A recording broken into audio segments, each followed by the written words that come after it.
The world outside the heavy stone walls existed only as a concept of white silence. It was the deep middle of winter, a season that had settled over the northern valleys with the weight of an ancient, slumbering giant. The snow had been falling for 3 days, or perhaps 4. Time had lost its sharp edges here in the keep, smoothed away by the rhythm of the fire and the gray light that filtered through the thick, translucent horn of the small windows. There was no wind today.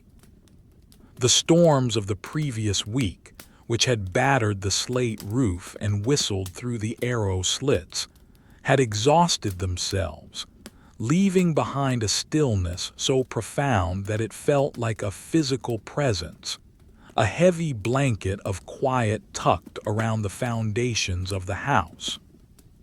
From the vantage point of the high bed, buried beneath mounds of furs and quilts, the room appeared in soft focus.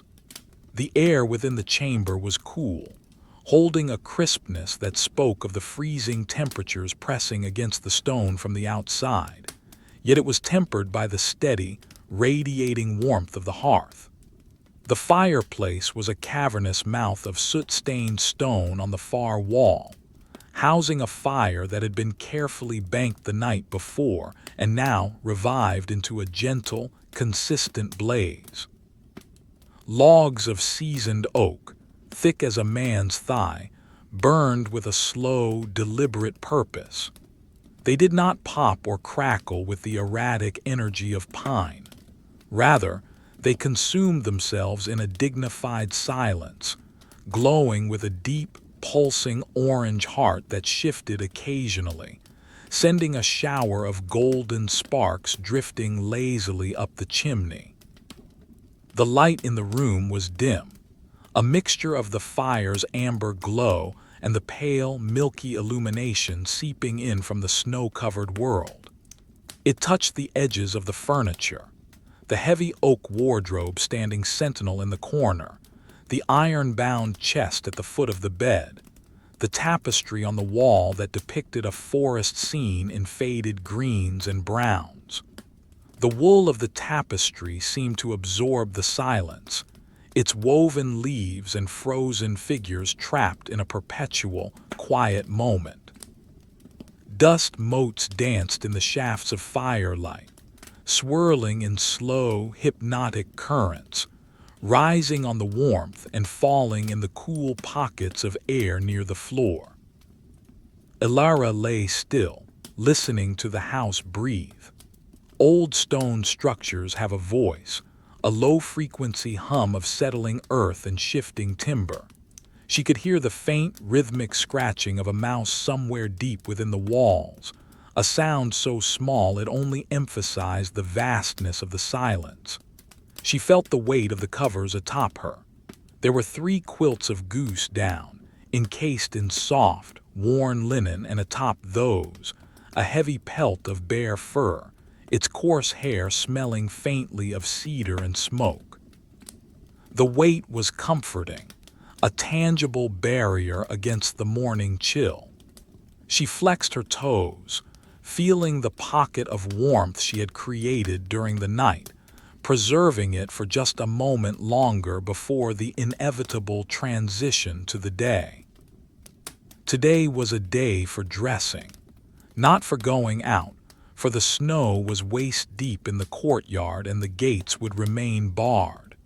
Today was a day for the ritual of warmth, for the slow, methodical application of layers, one after the other, building a personal fortress of wool and linen against the winter. It was a task that required patience, a celebration of the weaver's art and the sheep's gift. Slowly, with the languid movements of someone with nowhere to be, she pushed back the heavy furs. The air of the room met her skin, cool and awakening. She sat up, the linen of her night shift rustling softly.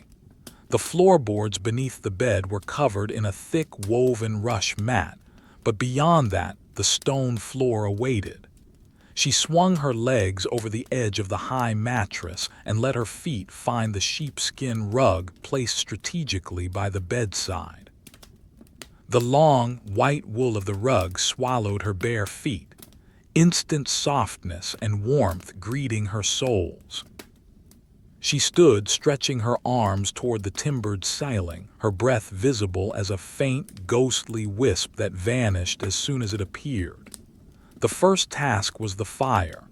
She moved across the room, the hem of her night shift brushing the top of her feet. At the hearth, she knelt on the stone apron. The heat here was intense, a stark contrast to the air near the window. She took a heavy iron poker, its handle polished smooth by generations of hands, and adjusted the logs. She added a new piece of wood, a dense block of birch with peeling, papery bark. She watched as the bark curled and blackened, then caught a small blue flame that licked along its edge. She stayed there for a long time, simply watching the wood transform, feeling the heat seep into her face and hands, warming the blood beneath the skin. Eventually, she rose and turned to the large oak chest at the foot of the bed. The wood of the chest was dark, almost black with age and oil, carved with simple geometric patterns that caught the firelight. The iron hinges were cold to the touch. She lifted the heavy lid, and the scent of the interior wafted up, a concentrated perfume of dried lavender bundles, cedar shavings, and the unmistakable, earthy, lanolin-rich smell of raw wool. Inside lay the layers, folded with precision, stacked by weight and texture, 10 layers of protection, 10 layers of comfort. She reached for the first garment, the foundation of all that would follow, the fresh linen chemise. The chemise was pure white, though in the firelight it took on the color of cream. It was woven from the finest flax, the stalks harvested in the late summer, redded in the stream, broken, scutched and heckled until the fibers were as fine as hair. Spun by patient fingers during the long evenings of the previous year, the thread was even and strong. The fabric was cool to the touch as she lifted it from the chest, fluid like water in her hands. It had been washed with soapwort and dried over lavender bushes in the autumn sun, capturing a crisp, clean scent that cut through the heaviness of the wood smoke. Ilara removed her night shift, the sudden exposure to the room's air causing a ripple of goosebumps to race across her arms. She hurried to slip the fresh chemise over her head. The linen glided down her body, settling against her skin. It was long, reaching all the way to her ankles with long, fitted sleeves that extended to her wrists. For a moment, the fabric felt cold, shocking the skin, but within seconds it began to absorb her body heat. Linen, the great regulator, the second skin. It was not soft in the way of fur, but smooth and crisp, possessing a texture that invigorated the senses. She smoothed the fabric down her flanks, feeling the tiny ridges of the weave. The seams were flat-felled, sewn with tiny, meticulous stitches that were almost invisible to the eye, designed to lie flat against the skin so as not to chafe under the weight of the wool that would come later.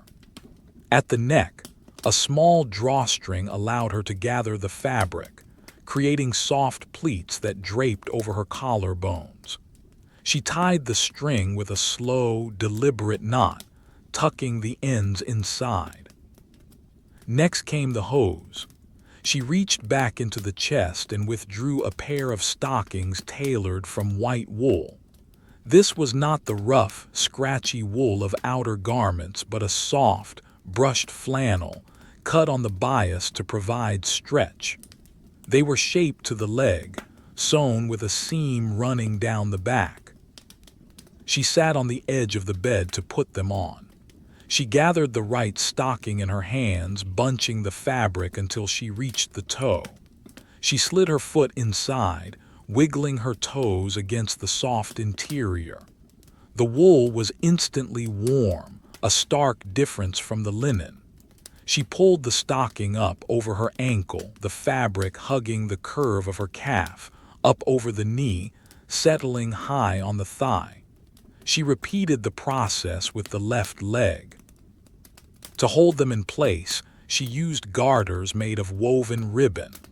The ribbon was a pale blue, dyed with woad, a simple strip of color in the monochrome mourning. She wrapped the ribbon around her leg, just below the knee, crossing the ends and tying them securely but not too tightly. The pressure was grounding. She took a moment to smooth the wool of the stockings, ensuring there were no wrinkles to press into her skin. The sensation of the wool encasing her legs was one of absolute security. Her lower half was now insulated, prepared for the drafty floors. She stood again and walked to the small basin and ewer on the side table. The water in the pitcher had a thin film of ice across the top. She broke it with a finger, the cracking sound sharp in the quiet room. She splashed her face with the freezing water, gasping softly, then patted her skin dry with a rough towel. The cold water tightened her pores and woke her mind, sharpening her focus on the task at hand. Returning to the chest, she selected the third layer, the under-kirtle. This garment was the first true layer of weight. It was made of a light, tawny-colored wool, the color of dried wheat. The weave was a simple tabby, durable and breathable. The wool had been fulled, washed and beaten until the fibers interlocked, making it wind-resistant and dense.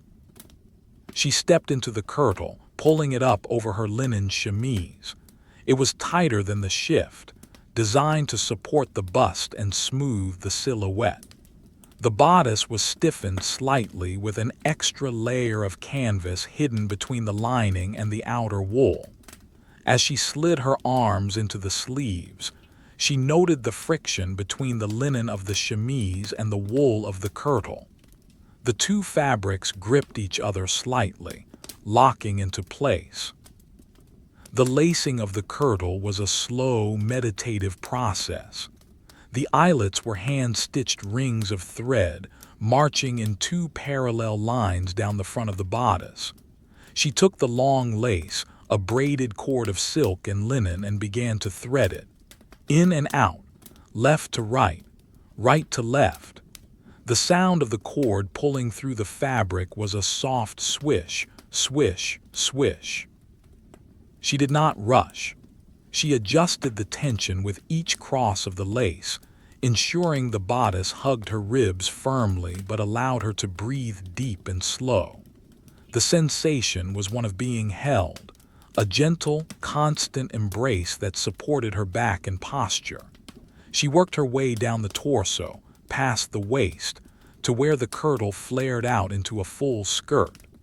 The skirt fell heavily around her legs, adding another layer of insulation over the linen shift and the woolen hose. When the lacing was done, she tied off the cord and tucked the ends into the top of the bodice. She ran her hands down her sides, feeling the layers beginning to accumulate. Linen, wool, wool. The air between the layers was already warming up, trapped by the fibers, creating a microclimate of heat that belonged solely to her. She walked to the window, the heavy skirts swishing against the rush mats with a sound like dry leaves. She unlatched the wooden shutter and pushed it open just an inch. The cold air rushed in, sharp and biting, smelling of ice and clean frozen earth. She peered out at the courtyard below. It was an expanse of pristine white, unbroken by footprints. The well in the center was capped with a mound of snow like a mushroom cap. The stables were silent, the doors shut tight. Nothing moved. The world was suspended in the amber of winter. She closed the shutter, latching it securely, and turned back to the room. The fire seemed brighter now, the heat more inviting after the brief intrusion of the cold. She rubbed her hands together, the friction creating a dry warmth. It was time for the fourth layer, the Cotehardie. This garment was more substantial than the kirtle. It was dyed a deep, earthy madder red, the color of dried blood or autumn leaves. The wool was finer here, a broadcloth that had been sheared smooth so that the weave was almost invisible, feeling like felt to the touch. It was a garment of status, but more importantly, of density. She lifted the Cotehardie from the chest. It was heavy in her hands, a dead weight of concentrated fiber. As she pulled it over her head, the smell of the dye, faintly metallic and earthy, mingled with the lavender scent of the linen. The Cotehardie settled over the kirtle. It was cut generously in the skirt but fitted in the torso and arms. The sleeves of the Cotehardie were long, extending past the knuckles, designed to be folded back if needed, but for now she left them down. They buttoned from the elbow to the wrist, a row of 30 tiny cloth buttons on each arm. Ilara sat by the fire to begin the buttoning. This was a task that could not be hurried. Her fingers, warming in the heat of the hearth, worked the small, spherical buttons through the tight buttonholes. One by one, the repetition was soothing. Push, twist, pull, push, twist, pull. She focused entirely on the sensation of the wool tips of her fingers, the resistance of the buttonhole, the release as the button slid through. She counted them silently. 1, 2, 3, 4. The fire popped softly. 5, 6. Outside, a raven croaked, a harsh, singular sound that was instantly swallowed by the snow. Inside, there was only the soft breath of the fire and the rustle of wool. She finished the right sleeve and switched to the left. The fabric of the Cotehardie was warm against the inner arm. With both sleeves secured, she felt the cumulative effect of the layers. Her movement was becoming slightly restricted, not in a way that was uncomfortable, but in a way that discouraged quick motion. The clothes were dictating a slower pace. To turn, she had to turn her whole body. To raise her arms required lifting the weight of 3 sleeves. It was a pleasant heaviness, a reminder of the barrier she was constructing against the winter. She stood and shook out the skirts. The red wool of the Cotehardie swirled over the tawny kirtle, which swirled over the white chemise. 3 skirts now circled her legs. She could feel the air trapped between them, warm and insulating. She looked at the chest. 6 layers remained. The day was long and the cold was patient, but she was becoming warmer piece by piece, stitch by stitch. The silence of the room wrapped around her, as thick and comforting as the wool itself. She paused, listening to the wind beginning to pick up outside, a low moan against the stone corners of the keep, a sound that made the fire seem all the brighter and the wool all the warmer. The room had grown warmer, a subtle shift that was felt less as a rise in temperature and more as a thickening of the air. The fire, now fully established in the hearth, had burned down the initial roughness of the birch bark and was now consuming the heartwood of the logs. It breathed a steady, rhythmic heat into the chamber, pressing against the chill that radiated from the stone walls. The silence was absolute, save for the ticking sounds of the cooling iron in the fireplace grate and the soft, almost imperceptible whisper of the draft moving across the floorboards. Ilara stood in the center of the room, encased in her 4 layers. The linen chemise, the woolen hose, the tawny kirtle, and the madder-red Cotehardie had begun to meld together, their individual textures softening into a single, cohesive shell of warmth. She could feel the weight of them dragging gently on her shoulders, a grounding sensation that made her feel rooted to the spot. She took a slow breath, feeling the resistance of the bodice against her ribs, the fabric tightening, and then relaxing with the expansion of her lungs. It was a comforting restriction, like being held in a firm embrace. Before proceeding to the 5th layer, she moved towards the small table near the hearth where an earthenware jug had been placed earlier. The jug was heavy, glazed in a mottled brown, and it sat on a trivet of wrought iron near the fire's edge to keep warm. She reached out, her fingers brushing the rough, warm clay. She lifted it, the liquid inside sloshing heavily, and poured a small amount into a pewter cup. Steam rose instantly, curling in the cool air, carrying the scent of heated cider, cinnamon, and a faint trace of clove.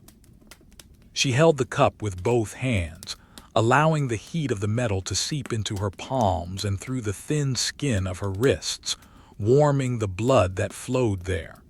She brought the cup to her lips and took a small sip. The liquid was tart and sweet, coating her throat with warmth that seemed to radiate outward to meet the warmth of the wool from the inside. She stood there for a long time, simply holding the cup, watching the steam twist and dissipate into the shadows of the ceiling rafters. There was no hurry. The sun was hidden behind a thick curtain of gray clouds, and the light in the room remained in a perpetual state of twilight. She finished the cider slowly, savoring the sediment of spices at the bottom, then set the cup down with a soft clink on the wooden table. She ran her hands down the front of her Cotehardie, smoothing a non-existent wrinkle. The wool felt dry and fibrous under her palms, a landscape of spun thread. It was time for the 5th layer, the surcoat. She returned to the great oak chest, the hinges groaning softly as she lifted the lid once more.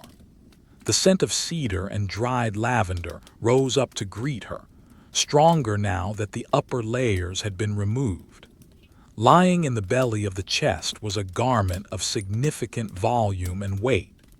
It was a sideless surcoat, a ceremonial and practical overgown designed to add a layer of dense insulation to the torso and legs while leaving the arms free to move in the sleeves of the Cotehardie. Ilara reached in and took hold of the fabric. It was heavy, heavier than the Cotehardie, heavier than the kirtle. It required 2 hands to lift. As she pulled it from the chest, the fabric cascaded out, a waterfall of deep, moss-green wool. The color was dark and rich, the result of a double-dyeing process using wode and weld, steeped for days until the fibers had absorbed the maximum amount of pigment. It was a color that spoke of the deep forest, of pine needles and shadowed glades, a stark contrast to the red of the layer beneath. The wool itself was a kersey, a coarse, ribbed cloth that had been heavily fulled. The fulling process, where the cloth is soaked in water and beaten with wooden hammers, had matted the fibers together so tightly that the individual threads were barely visible. It was thick, almost felt-like, and possessed a natural water resistance. but the true weight of the garment came from its lining. She turned the surcoat inside out to inspect the interior. The entire garment, from the neck to the hem, was lined with the winter fur of the gray squirrel. Hundreds of pelts had been stitched together with painstaking precision to create a seamless expanse of soft, silver-gray fur. The fur was dense and plush, trapped air within its millions of filaments, ready to hold the body's heat with jealous efficiency. She held the garment up against her body, the cold fur brushing against her cheek. It smelled of the curing process, alum and salt, and of the cedar chest. She prepared to put it on. Because of its weight and the friction of the fur, donning the surcoat was a slow process. She gathered the heavy skirts in her arms, bunching the green wool and the gray fur together until she held the bulk of the garment at the waist. She ducked her head and slipped the opening over her wimple-less hair. The heavy wool slid down her back, the fur lining catching slightly on the wool of the red Cotehardie before sliding into place. She worked her arms through the deep, cut-away armholes. These were the defining feature of the sideless surcoat, vast, open arches that started at the shoulder and swept down past the waist to the top of the hip. This cut revealed the madder red wool of the Cotehardie underneath, creating a striking contrast of color, the deep moss green framing the vibrant red. Once her arms were through, she let the skirts fall. They dropped with a heavy thud against her legs, the weight of the fur-lined hem pulling the garment straight. The sensation was immediate and profound. The fur lining pressed against the wool of the Cotehardie, the two textures interlocking. The added weight on her shoulders was significant, a heavy yoke that encouraged an upright posture. She felt encased, protected, buried deep within a soft, woolen burrow. She walked a few paces to the center of the room. The movement of the surcoat was different from the layers beneath. It did not swish, it swept. The heavy hem dragged slightly on the rush mats, making a sound like sand being poured on stone. S-H-H-H hush. S-H-H-H hush. The inertia of the heavy skirt meant that when she stopped, the fabric continued to swing forward slightly before settling back against her legs. She ran her hands down the front of the surcoat. The front panel, known as the plastron, was stiffened with buckram and decorated with a row of decorative bezants, small gold-colored metal discs sewn directly onto the green wool. They were cold to the touch, smooth and hard against the soft nap of the kersey. There were 12 of them, marching down the center of her chest in a silent column. She traced the circumference of the top one with her fingernail, feeling the tiny threads that held it in place. The room seemed to have grown quieter, if that were possible. The addition of the fur-lined layer acted as a dampener, muffling the sounds of her own movements. She felt insulated not just from the cold, but from the world itself. The air inside her clothes was still, a private atmosphere that moved with her. She moved to the window again, drawn by the gray light. The frost on the small panes of glass, a luxury in this part of the world, had begun to thicken, creating fern-like patterns that obscured the view. She did not open the shutter this time. Instead, she brought her face close to the glass, feeling the cold radiating from it. Her breath misted the pane, a transient fog that appeared and vanished with each exhalation. Outside, the snow had begun to fall again.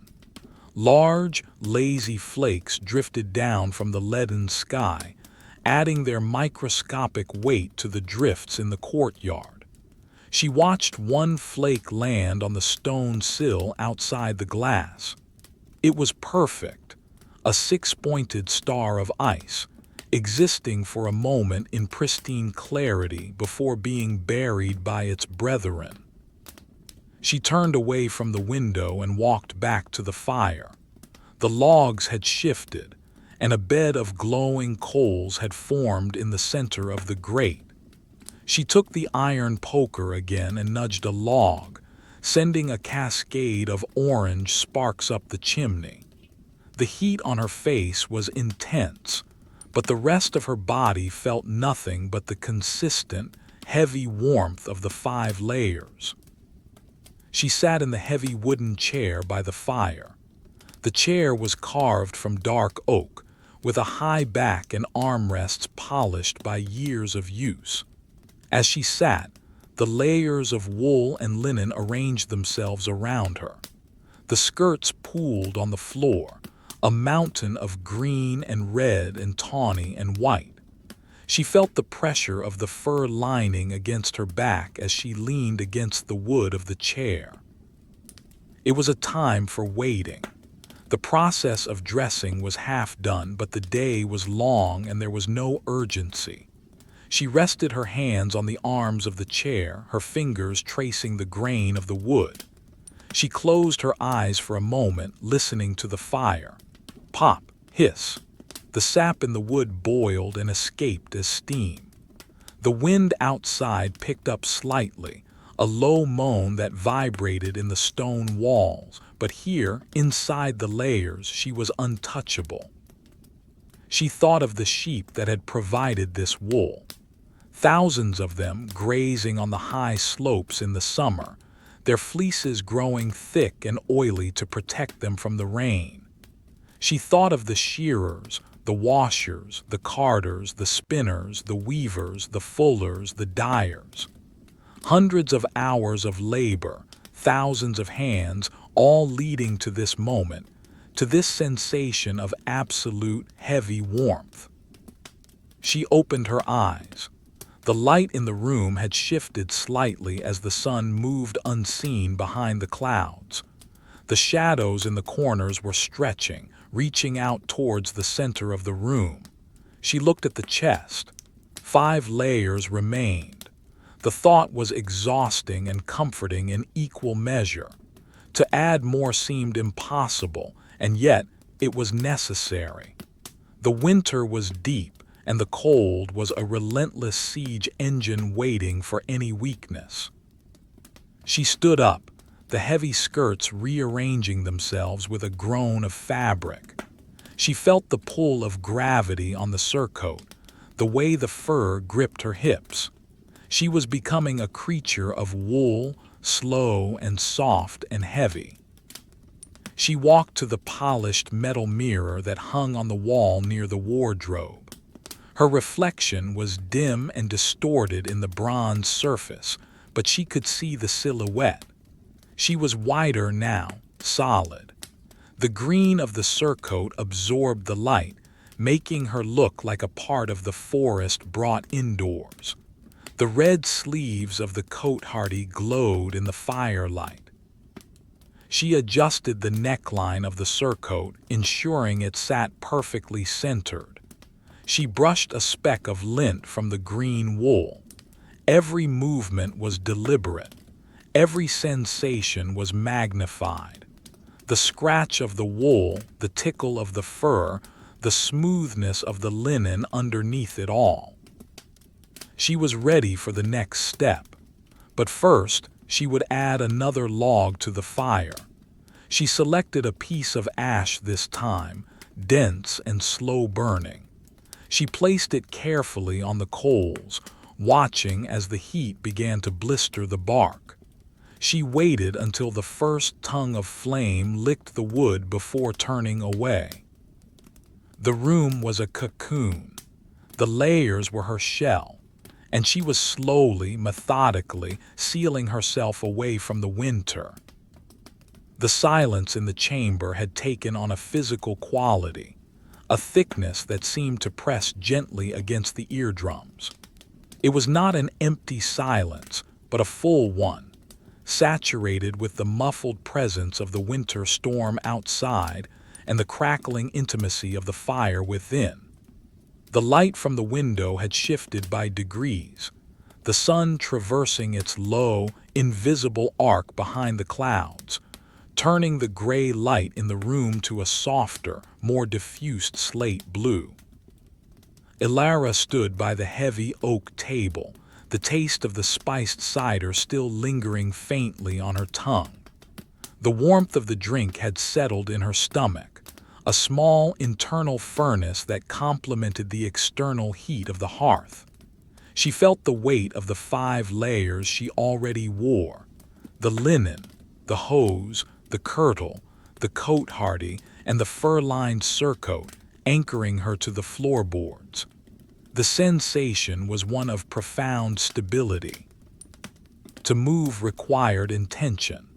To turn required a slow, sweeping negotiation of heavy fabrics. She turned her gaze back to the great chest at the foot of the bed. The lid was still open, a dark rectangle against the lighter wood of the frame, revealing the deep, shadowed interior where the remaining garments waited. The scent of the cedar lining was a constant, low note in the air, grounding the more transient smells of wood smoke and beeswax. It was time for the 6th layer, the mantle. In the warmer months, a mantle was a garment for travel, a shield against the rain and the dust of the road. But in the deep winter, within the stone walls of a keep that held the cold in its very bones, the mantle became a piece of indoor furniture, a wearable blanket that transformed the wearer into a walking fortress. Ilara approached the chest, her skirts brushing the rush mats with a sound like wind moving through dry grass. She reached into the depths and her hands found the fabric. It was distinct from the others. Where the surcoat had been smooth and the kirtle soft, this wool was dense, thick, and fibrous. It was a heavy, felted wool, woven from the fleece of mountain sheep, animals bred to withstand the biting gales of the high peaks. She grasped the bulk of the fabric and pulled. It came up slowly, a dark, heavy mass that seemed to absorb the light rather than reflect it. The color was a deep charcoal gray, the color of a storm cloud or the ashes of a cold fire. It was not a solid color, but a heathered mix of black, gray, and white fibers, spun together to create a visual texture that was as complex as stone. Ilara lifted the mantle fully out of the chest. It was vast, a semicircle of cloth that, when spread out, would span the width of the bed. It was lined not with fur, but with a second layer of wool, a lighter, softer weave in a pale dove gray. The 2 layers had been stitched together along the hem with a thick woolen thread, the stitches visible as small, rhythmic indentations in the fabric. Holding the mantle was an exercise in strength. It weighed perhaps as much as the surcoat, but its weight was distributed differently. It was a dead weight, a blanket of pure insulation. She shook it out gently, sending a faint puff of dust motes dancing into the firelight. The smell of the wool was strong here, earthy, lanolin-rich, and clean. She prepared to don the garment. This was not something to be stepped into or pulled over the head. It was a wrapping. She grasped the straight edge of the semicircle, finding the center point. She lifted the heavy wool high, her arms straining slightly against the resistance of the 5 layers she already wore. With a sweeping motion, she swung the mantle around her shoulders. The heavy fabric settled with a soft, audible whump. It cascaded down her back, covering the green surcoat, the red Cotehardie, and the Tawny Kirtle. It reached all the way to the floor, where it pooled in a thick gray ring around her feet. The immediate sensation was one of envelopment. The mantle cut off the air circulation around her upper body completely. It trapped the heat rising from the layers beneath, sealing it against her neck and shoulders. She felt the heavy wool pressing against her collarbones, a comforting pressure that urged her to relax her shoulders, to let the weight of the cloak take over. But a mantle must be fastened. Without a clasp, it would slide from her shoulders with every movement. She held the two front edges of the cloak together with her left hand, feeling the thickness of the double-layered wool. With her right hand, she reached towards a small wooden box on the bedside table. Inside the box lay the fibula, a penannular brooch of wrought iron. It was a simple, functional object, devoid of gems or gold. It was a ring of dark metal with a break in the circle, and a long, sturdy pin attached to the ring by a loose loop. The iron was cold, sucking the heat from her fingertips as she picked it up. It had a rough, pitted texture, the marks of the blacksmith's hammer still visible on its surface. She brought the brooch to her chest. This required precision. She pushed the long pin through the thick wool of the right side of the mantle, then through the left side. The pin was sharp, but the wool was dense. She had to wiggle it, twisting the metal to part the fibers. Scritch, scratch. The sound of the metal passing through the wool was tiny and precise. Once the pin was through both layers, she turned the ring of the brooch until the gap aligned with the pin tip. She pushed the pin through the gap, then rotated the ring again, locking the pin against the metal circle. The tension of the heavy wool held the brooch firmly in place. She released the fabric. The mantle held. It hung from the single point of the iron brooch, draping in heavy, sculptural folds over her body. She ran her hands down the front of the cloak, feeling the rough texture of the charcoal wool. It was scratchy, but her skin was protected by the linen and the fine wool of the layers beneath. To the touch, it felt indestructible, a barrier that no draft could penetrate. She stood motionless for a moment, adjusting to the new equilibrium. She was now a cone of gray wool. Her arms were hidden beneath the cloak. To use her hands, she had to find the vertical slit in the side of the mantle or lift the hem. She chose to keep them hidden for now, tucked inside the warm tent she had created. The room was still. The fire had settled into a steady, glowing consumption of the fuel. The light from the window was fading, the gray turning to a deeper blue as the afternoon wore on toward evening. The snow outside continued to fall, a relentless, silent accumulation that was slowly burying the world. Ilara moved towards the window seat, a stone bench built into the thick wall of the keep. It was covered with cushions of velvet and tapestry, but the stone beneath was always cold. She sat down, the layers of her clothing arranging themselves around her. The mantle spread out on either side, covering the bench, insulating her from the chill of the stone. She looked at the window frame. Condensation had gathered on the lead comb, the strips of metal holding the glass panes in place. Small droplets of water clung to the lead, catching the dim light. She watched one droplet grow heavy, its surface tension failing, until it slid down the glass, leaving a tiny, wavering trail that froze almost instantly into a line of ice. There was a task to be done, a small, monotonous task suited to the quiet of the room. On the window ledge sat a basket of beeswax candles, fresh from the chandlery. They needed to be checked and trimmed before nightfall. She withdrew a hand from the warmth of her mantle, the sudden exposure to the cool air a shock to her skin.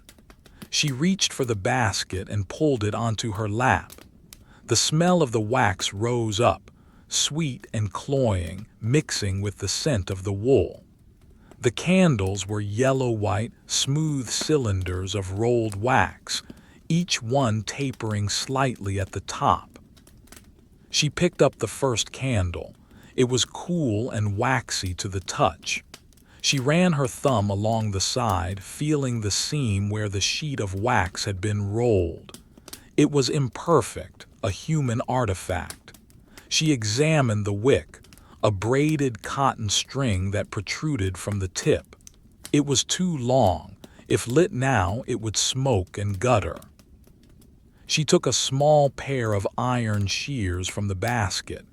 The metal loops were cold against her fingers. She positioned the blades around the wick just above the wax. Snip. The sound was crisp. The excess wick fell into her lap, a tiny, fibrous remnant. She brushed it onto the floor. She picked up the second candle. Inspect, rotate, position shears, snip. The repetition was hypnotic. Third candle, inspect, rotate, snip. She worked her way through the basket, her movements slow and deliberate. There was no need to rush. The sun would not set for another hour, and the fire provided enough light for this simple work. The sound of the shears was the only interruption to the silence. Snip, snip, snip. As she worked, she became acutely aware of the temperature gradients in the room. Her back, facing the room, was warm, insulated by the mantle and the air trapped within the folds of the surcoat. Her front, facing the window, felt the creeping chill of the glass, but the heavy wool of the mantle acted as a shield, absorbing the cold before it could reach her skin. Her feet, buried in the sheepskin rug and encased in wool hose and layers of skirts, were toasty warm. She finished the 12th candle and placed it back in the basket. She set the shears down on the stone ledge with a clink. She brushed her hands against each other, flaking off tiny bits of wax that had stuck to her skin. She tucked her hands back inside the mantle, crossing her arms over her chest, hugging the warmth to herself. The heavy wool was rough against her wrists, but the friction generated heat. She closed her eyes for a moment, listening to the wind outside. It had changed pitch, dropping to a lower, more mournful note as it swept around the corners of the tower.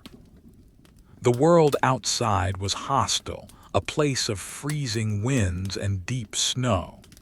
But here, inside the layers, inside the stone walls, there was only safety. The logistical reality of the cold was managed by the logistical reality of the wool. It was a simple equation. More layers equaled more warmth, and she was not done yet. She opened her eyes and looked at the chest. 4 layers remained. The thought was distant, floating in the warm, hazy air of the room. She felt heavy, slow, anchored. The simple act of sitting had become a luxury. The weight of the mantle on her shoulders was a constant reminder of gravity, pulling her down, urging her to remain still. She watched the firelight play on the ceiling beams. The wood was dark, almost black, stained by centuries of smoke. The shadows danced and flickered, shaping themselves into vague, shifting forms that dissolved as soon as she tried to focus on them. She decided to check the fire again before moving to the next layer. It was the engine of the room, the source of life. She stood up, the mantle swinging heavily around her.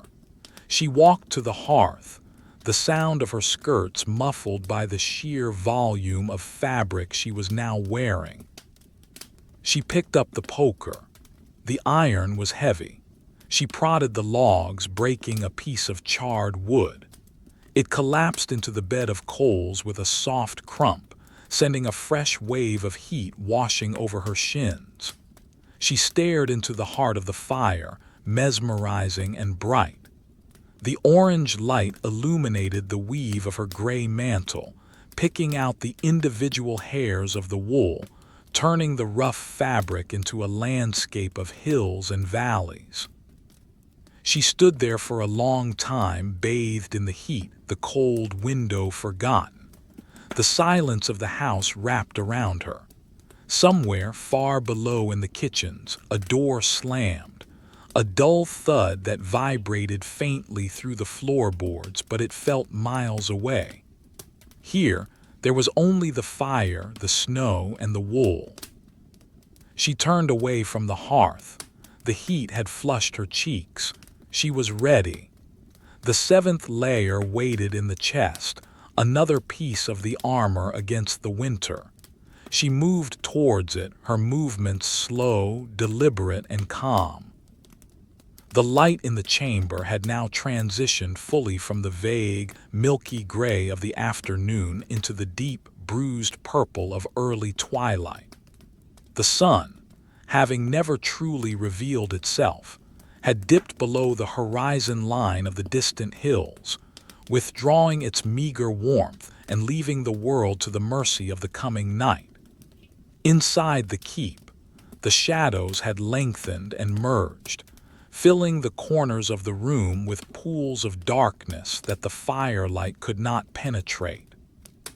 The hearth, however, remained a steadfast island of illumination, casting a warm, flickering glow that danced across the stone floor and the heavy beams of the ceiling.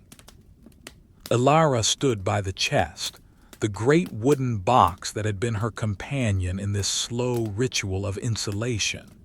She remained encased in her 6 layers: the chemise, the hose, the kirtle, the cotehardie, the fur-lined surcoat, and the heavy charcoal mantle. She was a monument of wool, a static figure in a shifting room. The weight of the clothes was now a significant presence, a constant pressure on her shoulders and hips that slowed her pulse and deepened her breathing. It was a comfortable weight, like the heaviness of a thick quilt on a winter morning, a physical reminder of safety. She looked down into the chest. The interior was now mostly empty, the wooden bottom visible between the remaining folded garments. The scent of the cedar was fading slightly, replaced by the smell of the fire, wood smoke, and resin, which had begun to permeate the fabrics she wore. It was time for the 7th layer, the hood. In the height of summer, a hood was a light thing, a slip of linen to keep the sun from the neck. But here, in the heart of winter, the hood was a piece of armor against the drafts that sought out the vulnerable skin of the throat and ears. She reached into the chest and withdrew the garment. It was a chaperone, a structured hood with a shoulder cape and a long tail, known as a liripipe. This specific hood was constructed from heavy, fulled wool, dyed a deep midnight blue with woad. The dye was so saturated that in the dim light the fabric looked black. It was a dense, felted cloth, resistant to wind and water, stiff enough to hold its shape but soft enough to mold to the body. Ilara held the hood in her hands, turning it over to inspect the lining. The interior was lined not with fur, which could be too hot against the face, but with a double layer of soft, brushed linen. The linen was undyed, a natural oatmeal color, and it felt cool and smooth against her fingertips. She ran her thumb along the seam where the wool met the linen. The stitching was invisible, hidden within the folds, a testament to the skill of the seamstress who had crafted it. She prepared to put it on. This required navigating the bulk of the mantle she was already wearing. She lifted the hood high, the long liripipe trailing on the floor like a dark serpent. She bowed her head slightly, bringing the opening of the hood down over her hair. The sensation was immediate. As the wool and linen slid over her head, the sounds of the room changed. The crackle of the fire, the moan of the wind, the settling of the house, all were instantly dampened, muffled by the thick layers of fabric now covering her ears. It was like going underwater or stepping into a small, quiet cave. The world receded, pushing back to a distance, leaving her alone in the small, warm space of the hood. She adjusted the garment, pulling the shoulder cape down so that it lay smooth over the charcoal mantle. The cape, or gorget, extended well past her shoulders and down onto her chest and back, creating a double seal over the neckline of her other garments. No draft could penetrate this overlap. The wool of the hood gripped the wool of the mantle, locking into place. She reached up and adjusted the face opening. The linen lining framed her face, soft against her cheeks and forehead. It narrowed her field of vision slightly, cutting off the peripheral view, focusing her sight forward. It was a tunneling of the senses, a forced introspection. She felt the warmth of her own breath trapped within the confines of the hood, creating a pocket of humid, heated air around her nose and mouth. The liripipe, the long tail of the hood, hung down her back, reaching almost to her knees. It was a functional element as well as a stylistic one. She reached back, finding the thick tube of wool and brought it forward over her right shoulder. She wrapped it loosely around her neck twice, creating a scarf-like barrier that further insulated her throat. She tucked the end of the liripipe into the folds of the hood at her chest, securing it. Now only her face and hands were exposed. Every other inch of her body was covered in at least 2, and in some places 7, layers of fabric. She stood still, listening to the muffled silence. The blood rushing in her ears was louder now, a rhythmic whoosh-whoosh that matched the slow beating of her heart. She moved towards the small table near the fire, her movements more cumbersome now. The hood restricted the movement of her head. To look left or right, she had to turn her entire upper body. She moved with the slow, deliberate grace of a ship turning in a harbor. On the table lay a small object that required attention, a comb carved from bone. It was a simple thing, pale and yellowed with age, with fine teeth on one side and coarse teeth on the other.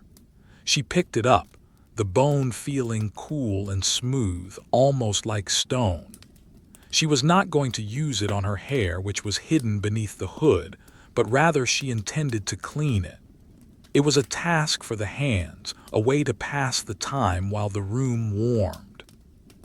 She sat in the heavy oak chair again, the layers of wool arranging themselves around her in a vast, chaotic sculpture of fabric. The blue hood, the charcoal mantle, the green surcoat, the red Cotehardie. She was a landscape of color and texture. She took a small scrap of linen from her pocket, a remnant from some past sewing project, and began to clean the comb. She worked the cloth between the teeth, sliding it down to the base and pulling it up again. Floss, slide, pull. The motion was repetitive and small. She focused entirely on the space between the teeth, clearing away minute specks of dust and lint. The fire popped, a loud sound that was dull and distant through the wool of her hood. She watched the flames through the tunnel of her headgear. They seemed brighter now, the contrast against the darkening room more stark. The heat from the fire pressed against the wool of her clothes, warming the outer layers, while the inner layers held her own body heat close. She existed in the equilibrium between the two heat sources. After she had cleaned every tooth of the comb, she set it back on the table. She rested her hands in her lap, fingers interlaced. The wool of the mantle was scratchy against her wrists, a reminder of the raw nature of the material. She rubbed her thumbs against the fabric, feeling the coarse guard hairs of the sheep that had been spun into the yarn. It was a connection to the land, to the animals that lived out in the snow so that she could sit here in the warmth. A draft. She felt it, a ghostly finger of cold air that seemed to originate from the bottom of the heavy oak door on the far side of the room. Despite the layers, the sensation of the moving air was perceptible, not on her skin, but as a shift in the room's atmosphere. The candle flame on the table flickered, bowing low and dancing frantically for a moment before righting itself. Ilara stared at the door. The wood was thick, bound with iron straps, but the stone threshold had worn down over the centuries, leaving a gap where the wind could sneak in. It was an intruder, a thief of warmth. She stood up. The process of rising was an event. The weight of the clothes had to be lifted, the fabrics shifted and reorganized. She grasped the arms of the chair and pushed, her muscles working against the gravity of the wool. She stood, swaying slightly as the skirts settled. She walked to the corner of the room where a rolled tapestry lay. It was an old piece. The colors faded to vague browns and greens, the edges frayed. It was no longer fit for the wall, but it served a noble purpose as a draft excluder. She bent down, a difficult maneuver in 7 layers. She had to bend at the knees, keeping her back straight, squatting slowly. Her knees cracked softly, a sound lost in the wool. She grasped the heavy roll of tapestry. It smelled of dust and dry earth. She lifted it, the weight negligible compared to the clothes she wore, but the bulkiness made it awkward. She carried it to the door.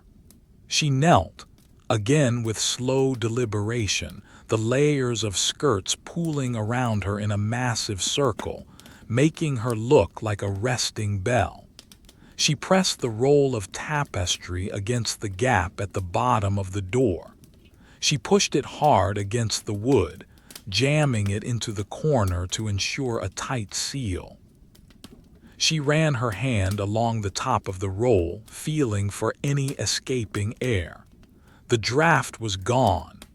The candle flame across the room steadied, standing tall and motionless once more. The room was sealed. Remaining on her knees for a moment, she looked at the grain of the floorboards. They were wide planks of oak, polished by generations of feet, dark with beeswax. In the gaps between the boards, dust had gathered, gray and soft. She traced a knot in the wood with her finger, a dark swirl that looked like an eye. She slowly rose to her feet. The effort warmed her. She could feel a faint sheen of moisture on her forehead, quickly absorbed by the linen lining of the hood. The microclimate inside her clothes was becoming tropical. She moved back to the window, drawn by the magnetism of the storm. It was fully night now. The glass was black, a mirror reflecting the room behind her. She could see herself, a dark, bulky shape with a pale oval of a face framed by the hood. She looked like a monk or a statue come to life. She leaned closer to the glass, shading her eyes with her hands to block the reflection. Outside, the world was illuminated only by the faint, ghostly luminescence of the snow itself. The flakes were falling thicker now, driven by a wind she could not hear but could see in the chaotic swirling of the white specks. They battered the glass, tiny silent collisions. She watched a drift forming against the corner of the window ledge. It grew perceptibly as she watched, a slow-motion accumulation of crystals. It was a relentless siege. The snow would not stop. It would pile up until it reached the glass, until it buried the door, until the keep was nothing but a chimney breathing smoke into the white void. But she was safe. She turned her back to the window and looked at the chest. 3 layers remained. The thought of adding more weight seemed absurd, yet the ritual demanded completion. The cold was a patient enemy, and she had to be more patient still. She walked to the center of the room, the sound of her footsteps completely absorbed by the rush mats and the heavy wool skirts. She paused to adjust the liripipe at her neck. It had loosened slightly. She tightened the knot, pulling the wool snug against her throat. The texture of the fabric was rough against her chin, a constant, gentle exfoliation. The fire had burned down to a bed of pulsing red embers, with only a few tongues of yellow flame licking at the underside of the logs. It was time to feed it again. But that could wait. The dressing was the priority. She looked at her hands. They were the only part of her that felt the true temperature of the room. They were cool, the skin pale. She rubbed them together, the dry sound of skin on skin the only noise in the hood-muffled world. She tucked them into the opposite sleeves of her Cotehardie, hiding them away in the warmth of the red wool. She stood there, a solitary figure in the dim, warm room, breathing the humid air of the hood, feeling the weight of the wool, waiting for the next moment to arrive. There was no hurry. There was only the snow, the fire, and the layers. She moved toward the chest.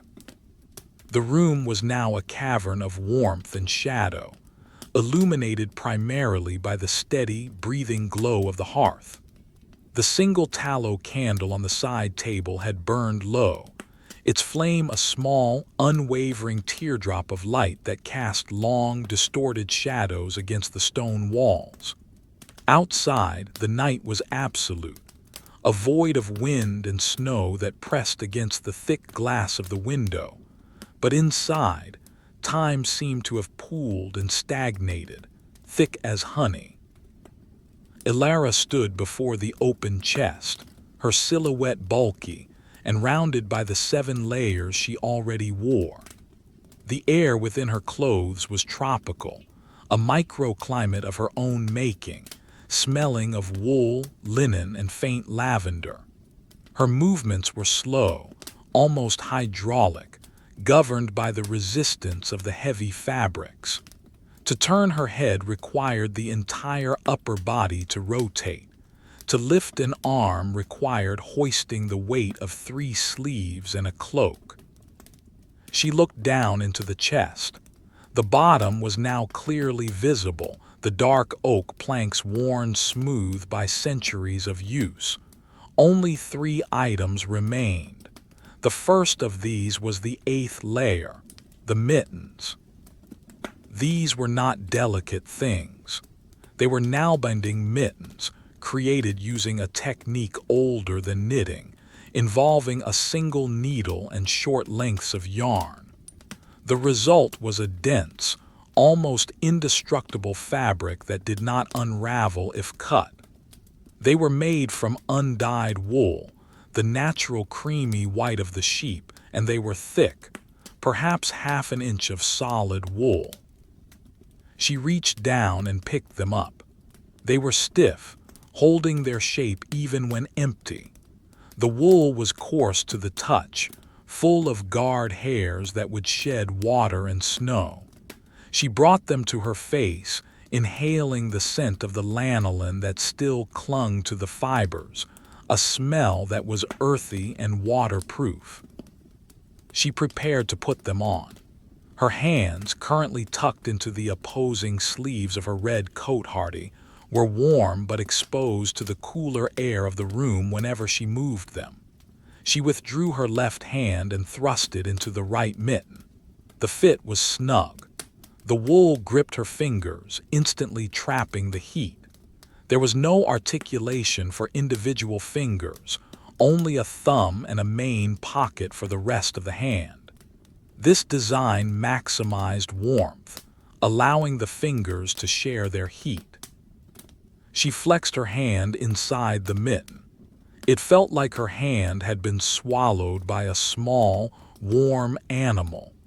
She repeated the process with the left hand, pushing it deep into the second mitten until her fingertips hit the end of the woolen pocket. Now her dexterity was gone. She was a creature of paws. To pick up an object required a clamping motion between the mitten-clad thumb and palm. She tested this by picking up the iron poker from the hearth. The sensation was dull, pressure rather than texture. The iron felt distant, its coldness unable to penetrate the thick wool. She replaced the poker and turned her attention back to the room. With her hands now encased, she felt a subtle shift in her perception. Her connection to the world was blunted. She could no longer feel the grain of the wood or the coolness of the stone. She was fully insulated, a self-contained unit of warmth. She walked to the window again. The condensation on the glass had frozen into a solid sheet of ice, obscuring the view completely. She raised a mittened hand and pressed it against the ice. She could feel the cold seeping through the wool, but it was slow, a gradual cooling rather than a sharp bite. She held her hand there for a long time, watching as the heat from her body began to melt a small, clear circle in the frost. Through this porthole, she saw only swirling white darkness. She turned away, the heavy skirts of her 7 layers swishing around her legs. The sound was muffled by the hood, a distant shhhshhh that seemed to come from another room. She decided to sit for a moment. The weight of the clothes was tiring. She moved to the heavy oak chair by the fire and lowered herself into it. The process was a controlled collapse. The skirts billowed out, covering the floor around the chair in a pool of wool. The mantle draped over the back of the chair. The hood framed her face in shadow. She sat there, hands resting on her knees, 2 white woolen shapes against the dark fabric of the mantle. She stared into the fire. The logs were breaking down into cubes of glowing charcoal, pulsing with heat. She watched a single ember detach itself from a log and roll down into the ash pit, glowing fiercely for a moment before slowly fading to gray. The silence was profound. She could hear the blood rushing in her ears, a rhythmic ocean sound amplified by the hood. Whoosh, whoosh, whoosh. It was the sound of her own life, a steady, boring, comforting rhythm. After a time, minutes, perhaps an hour, she felt the need to move again. The fire was settling, and the room's temperature was dropping slightly as the storm intensified outside. It was time for the 9th layer. She pushed herself up from the chair, the layers groaning as they shifted. She walked back to the chest. The next item was not a garment for the body, but for the feet. The boots. These were not riding boots or court shoes. They were overboots, designed to be worn over the hose and the soft leather shoes she already had on, though she had not yet put on shoes, merely the hose. She realized she had skipped a step, the shoes themselves. But in this deep winter, inside the keep, the shoes were less important than the insulation. She would wear the overboots directly over the double layer of hose. The boots were made of thick, felted wool, dyed a dark brown with walnut husks. They were tall, reaching just below the knee, and they were lined with sheepskin, the fleece turned inwards. The soles were thick leather, hardened with wax to provide grip on stone floors. She picked them up. They were heavy, clunky objects. She carried them to the side of the bed where she could sit to put them on. She sat on the edge of the mattress, the bed ropes creaking under her weight. She lifted her right leg, a difficult task given the layers of skirts. She had to use her mittened hands to hoist her leg up, pulling the fabric of the kirtle, Cotehardie, and Surcoat up just enough to expose her foot. She took the right boot and positioned it. She pushed her foot into the opening. The sheepskin lining was tight. She had to wiggle her foot, pushing hard. Scuff, scuff. The sound of wool against wool. Her foot slid down into the boot, the fleece hugging her ankle and calf. It was an embrace of pure warmth. The boot came up to her knee, meeting the garter of her hose. She fastened the boot with 3 leather toggles on the outside of the calf. Her mittened hands made this difficult. She fumbled with the first toggle, her thick thumb trying to push the leather button through the loop. It took several tries. Finally, it slipped through. She moved to the second, then the third. She lowered her right leg and lifted the left. The process was repeated. Push, wiggle, scuff. The left boot slid on. She fastened the toggles. Now her feet were transformed. They were heavy, rounded paws, impervious to the cold of the stone floor. She stood up and stamped her feet. Thud, thud. The sound was solid, dull. She walked a few paces. Her gait was changed. She had to lift her feet higher to clear the floor, and the width of the boots forced a slightly wider stance. She felt grounded, stable, like a tree with deep roots. She walked back to the fire. The heat was now irrelevant to her feet. They were sealed in their own thermal environment. She could have stood on a block of ice and felt nothing. She looked at the chest. Only one item remained, the 10th layer, the final piece of the fortress. But before that, she felt a sudden urge to check the door again. The draft excluder she had placed earlier was still there, a dark roll of tapestry against the wood. But the wind outside had picked up, howling around the stone corners of the tower with a sound like a wounded animal.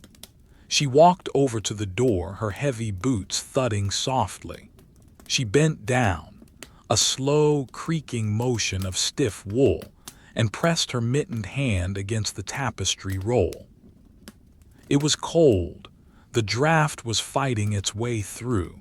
She stood up and looked around the room. On the bed lay a spare blanket, a heavy, scratchy thing of gray wool. She walked over, picked it up, and carried it to the door. She draped it over the tapestry roll, tucking it in tight against the cracks. A double seal. She stood back and listened. The whistle of the wind was gone. The silence returned, heavy and complete. She returned to the center of the room. She was 9 layers deep. Chemise, hose, kirtle, Cotehardie, surcoat, mantle, hood, mittens, boots. She was a walking accumulation of the flock. She felt the weight of it all pressing down on her, a comforting gravity that slowed her thoughts. She looked at the final item in the chest. It was small, unassuming. It did not look like much compared to the mantle or the boots, but it was the keystone, the final seal. She reached down with her mittened hands and picked it up. It was a scarf, but not just any scarf. It was a cloud of mohair spun from the hair of the Angora goat. It was incredibly light, yet voluminous. It was dyed a pale, icy blue, the color of a glacier. She held it up. It was long, perhaps 6 feet and wide. The fibers were long and halo-like, trapping air more efficiently than even the heaviest wool. It was soft, cloud-soft. She prepared to put it on. This was the final layer for the face and neck, the area most vulnerable to the biting air. She draped the center of the scarf over her nose and mouth, covering the lower half of her face. The mohair tickled her skin, soft and warm. She breathed in, and the air was filtered through the mesh of fibers, warmed instantly before it reached her lungs. She took the ends of the scarf and wrapped them around her neck, over the hood's liripipe, over the mantle collar. She wrapped it once, twice, 3 times until the ends were short. She tucked them into the folds of the scarf itself. Now only her eyes were visible.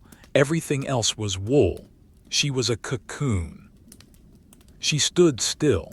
The sensation was one of total isolation. She could hear her own breath, loud and rhythmic, HSSH, HSSH, against the mohair. Her vision was tunneled by the hood. Her hands were paws, her feet were blocks. Her body was a statue. She felt safe. The winter could rage, the snow could bury the tower, the fire could die, and she would still be warm. She was her own heat source, trapped and reflected back by 10 layers of insulation. She moved slowly to the chair by the fire. It was the only place left to go. She sat down, the process taking several seconds as the layers compressed and settled. She leaned back. The chair groaned. She stared into the dying fire. The red eyes of the coals stared back. She closed her eyes. The darkness was warm and fuzzy.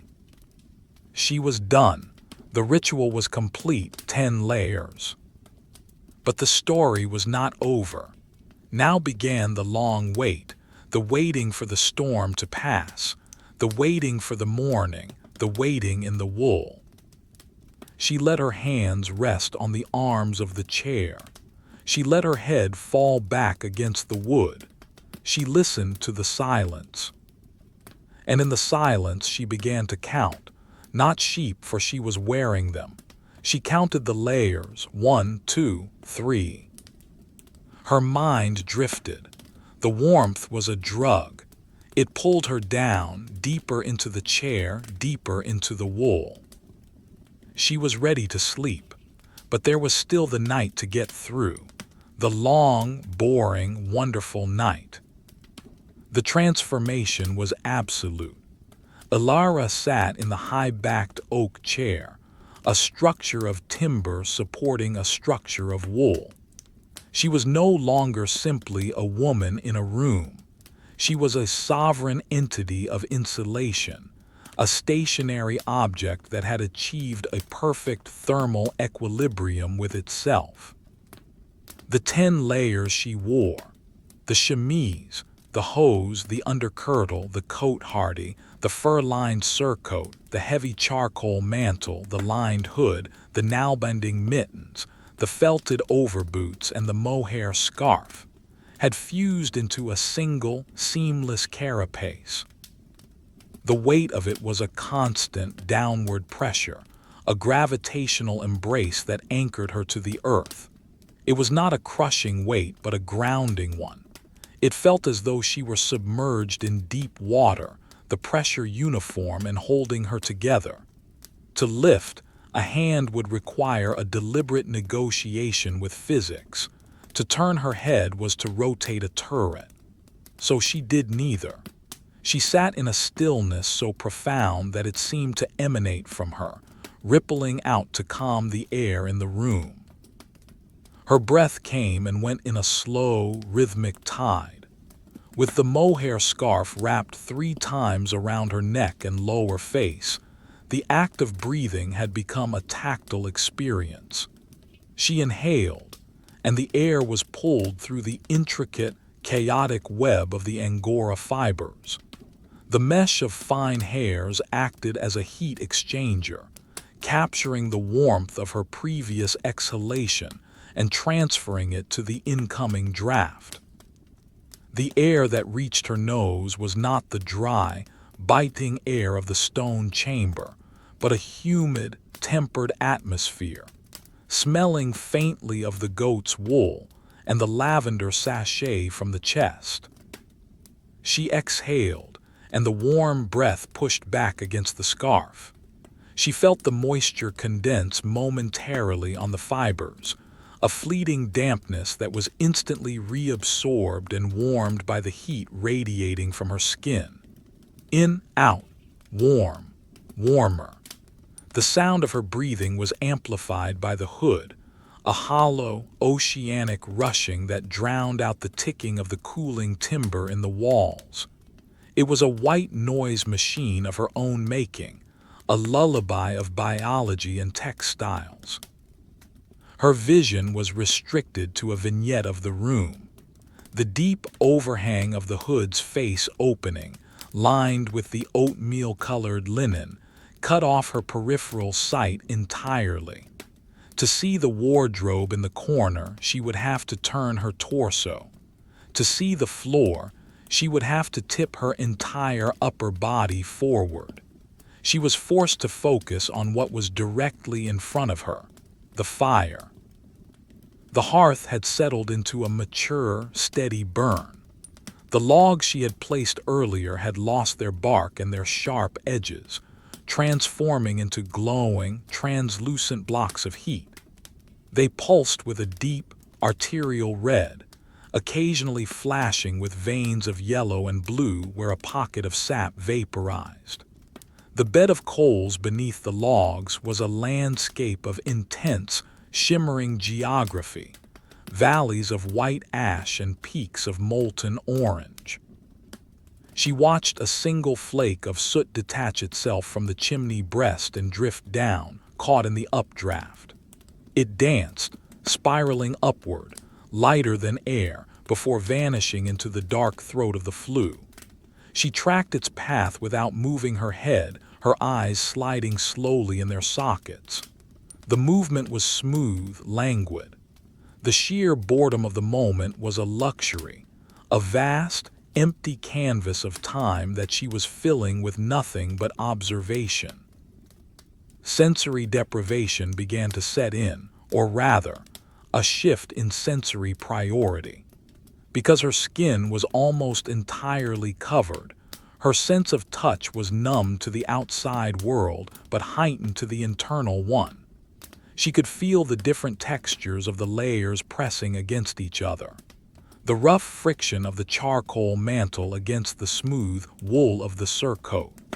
The soft, slippery slide of the linen chemise against her skin as she took a deep breath. The prickly bite of the mohair scarf against her upper lip. She became aware of the blood moving through her body. With the external pressure of the hose and the boots, she could feel the pulse in her ankles, a slow, thudding rhythm. Thump, thump, thump. It beat in time with the pulse in her neck, which she could feel pressing against the wrapped scarf. She was a closed circuit, a sealed vessel. Outside, the storm had shifted gears. The wind, which had been a high-pitched whistle, had dropped to a basso profondo rumble, a vibration that she could feel through the soles of her heavy felted boots. The stone floor transmitted the shudder of the earth, a reminder that the keep was standing firm against a moving ocean of air. She imagined the wind striking the stone walls, seeking a crack, a fissure, a loose shutter. It would find none. The tapestry and blanket she had jammed against the door held firm. The window shutter was latched. The glass was frozen. The thought of the cold outside was abstract, an intellectual concept rather than a physical threat.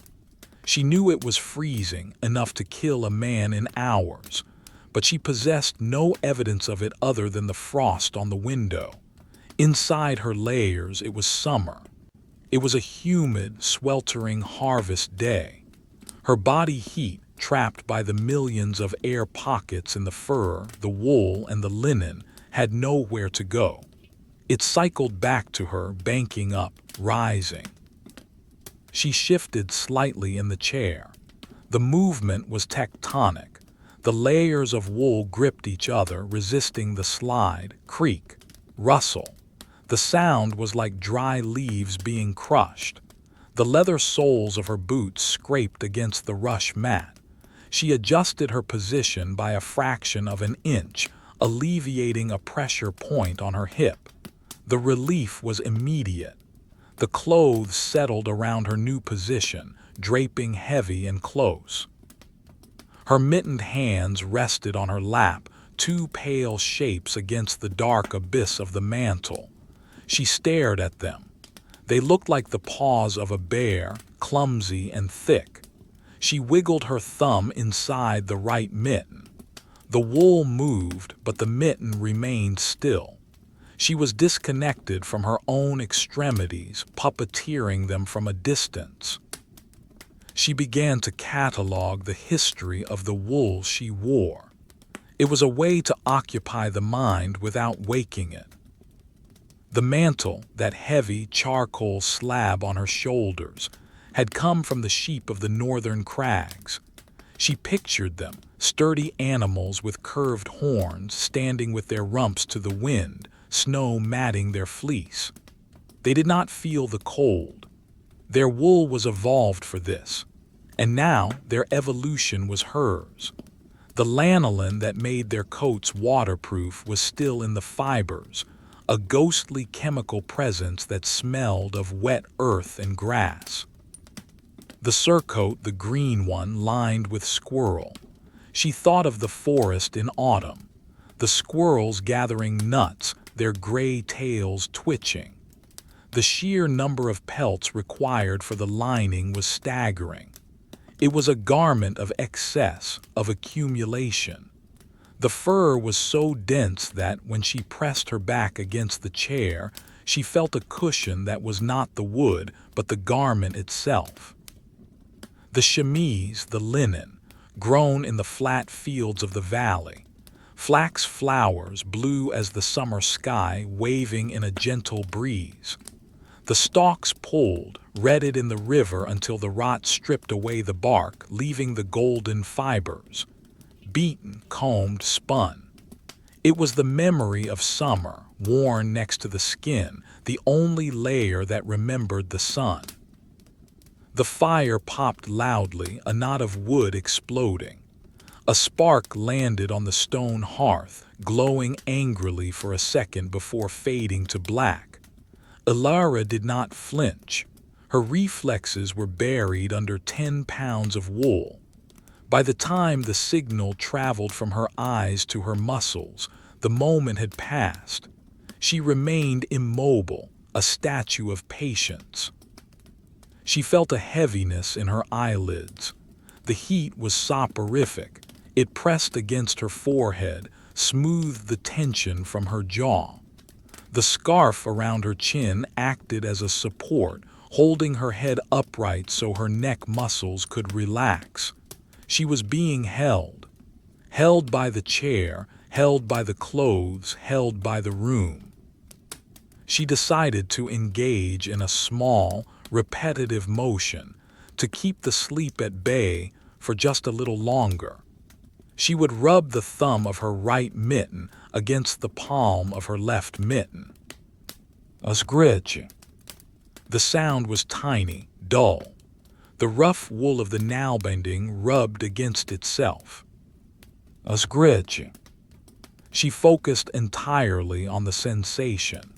It was not a feeling of skin on skin, but of structure on structure. The friction generated a tiny, localized heat that she could barely feel through the thickness of the yarn. A scritch. It was a rhythm, slower than her heart, slower than her breath. A scritch. She looked at the candle on the table.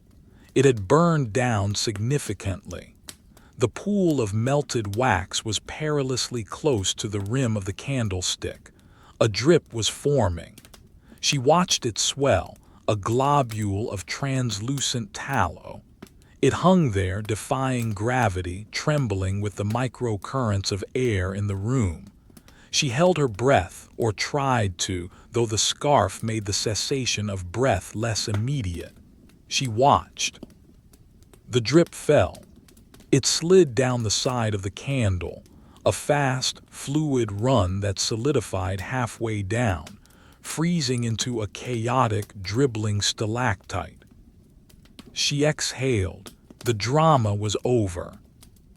The room seemed to darken further. The corners were now lost completely to the shadows. The only reality was the circle of light cast by the fire and the candle.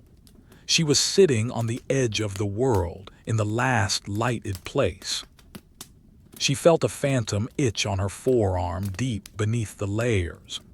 Beneath the mantle, beneath the surcoat, beneath the Cotehardie, beneath the kirtle, beneath the chemise. It was impossible to scratch. The realization was not distressing but accepting. To scratch it would require unmaking the fortress. It would require minutes of work, so she simply acknowledged the itch. She observed it. I have an itch. She visualized the spot on her arm. She imagined the linen shifting slightly. And slowly, the sensation faded, bored into non-existence by her lack of reaction. The concept of time began to lose its structure. Was it late? Was it early? The sun had set, that much was known, but how long ago? The fire had consumed perhaps 2 logs since she last stood. That was a measurement. A log of seasoned oak burns for an hour, perhaps an hour and a half. 2 logs, 3 hours. It didn't matter. There was no schedule. The castle was asleep. The servants were in their quarters, wrapped in their own blankets. The guards were in the gatehouse, huddled around their braziers. The animals in the stable were standing close together, sharing warmth. The entire world had contracted into these pockets of heat. She looked at her boots. The brown felt was dark, merging with the shadows of the floor. They looked immense, like the bases of columns. She tried to wiggle her toes. The sheepskin lining gripped them tight. There was no room for movement, only for warmth. Her feet felt heavy, as if they had turned to stone. She leaned her head back against the high timber of the chair. The hood cushioned the contact. The wood was hard, but the wool was soft. She stared up at the ceiling. The beams were black stripes against the dark gray of the plaster. They disappeared into the gloom above the fireplace. Smoke, she could smell it more strongly now. The wind must be pushing down the chimney slightly, forcing the wood smoke back into the room. It was a sharp, savory smell. It mixed with the mohair and the lavender. It was the smell of winter. She closed her eyes for a moment. The darkness behind her eyelids was a relief. The visual input of the room, even as dim as it was, required energy to process. With her eyes closed, she was just a point of consciousness floating in a warm, woolen ocean. She listened. The wind rum, the fire hiss pop, crinkle her breath h-h-h-h-h-h-h, s-h-h-h-h-h-h, the house creak. It was a symphony of stasis, a song of things staying exactly where they were. She opened her eyes. She was not ready to sleep yet. There was still the vigil to keep, the vigil of the wool. She had to ensure that the warmth held, that the drafts were kept at bay. She slowly moved her arms, bringing her mittened hands up to her chest. She crossed them, hugging herself. The bulk of the mantle made this difficult. Her arms were pushed out by the layers of the surcoat and Cotehardie. She rested her arms on the shelf of her own clothing. She felt the rise and fall of her chest beneath the 7 layers on her torso. It was a distant motion, happening deep down in the strata of the fabric. She was an onion of warmth, a geological formation of textiles, and she was perfectly, completely, overwhelmingly bored. It was a beautiful feeling, a feeling of having absolutely nothing to do and nowhere to go. She watched the fire. A blue flame licked the bottom of the log. It danced back and forth, hypnotic and rhythmic. Left, right, left, right. She settled in. The night was long, the wool was warm. The passage of time in the stone chamber had become indistinguishable from the shadows that stretched and contracted with the dying of the fire's flames. It was no longer evening. It was simply the long, dark middle of the night. The storm outside had settled into a monotonous, grinding endurance, the wind pressing against the north wall with a steady, unrelenting force that vibrated through the very mortar of the keep. Inside, however, the air was still and heavy, burdened with the warmth of the fire and the accumulated heat of the wool. Ilara had not moved from the high-backed oak chair for what felt like an age. She remained encased in her 10 layers, the chemise, hose, kirtle, cotehardie, surcoat, mantle, hood, mittens, boots, and scarf, a monument to thermal preservation. Her body had adjusted completely to the weight. The pressure of the heavy fabrics on her shoulders and legs was no longer a sensation of burden, but a feeling of profound, inescapable security. She was held in place by the very things that kept her alive. The candle on the side table had finally succumbed to its own heat, the wick drowning in a pool of liquid tallow before extinguishing with a thin, acrid wisp of smoke. Now, the only light came from the hearth. The logs had burned down to a landscape of glowing charcoal, a deep, pulsating red that illuminated the lower half of the room while leaving the vaulted ceiling in absolute darkness. The heat radiating from the embers was less intense than the flames had been, but it was steadier, a solid wall of warmth that pushed against the cold stone floor. Ilara's eyes were open, but her gaze was unfocused, resting on the iron fire dogs in the hearth. They were shaped like dragon heads, their metal snouts glowing faintly from the proximity to the coals. She watched the heat waves shimmering above them, distorting the air, making the stone back of the fireplace ripple like water. She became aware of a subtle change in her internal climate. Her hands, encased in the thick Nalbinding mittens, were growing almost too warm. The wool, designed to trap every calorie of heat, was doing its job with ruthless efficiency. She could feel a faint prickle of moisture on her palms, a dampness that had nowhere to go. It was not uncomfortable exactly, but it was a distinct sensation in a world of otherwise muted feelings. She decided to make a small adjustment. She would withdraw her hands from the mittens just for a moment to let the skin breathe. The process was slow. She had to use the friction of her knees to hold one mitten while she pulled her hand out. She wedged the left mitten between her heavy woolen thighs and pulled. Slurp. The sound of the wool releasing her hand was soft and muffled. Her hand emerged, pale and slender in the dim light, the skin slightly flushed from the heat. The air of the room felt cool against her damp palm, a shocking, delightful contrast. She flexed her fingers. They felt light, incredibly dexterous after hours of being bound in the stiff wool. She touched the arm of the wooden chair, feeling the grain of the oak, the smoothness of the polish. It was a sensory explosion. She ran her fingertips over the rough wool of her mantle, feeling the individual hairs, the scratchiness that she had been insulated from. She touched the soft, brushed linen of her hood lining. She repeated the process with the right hand. Slurp. The second hand was free.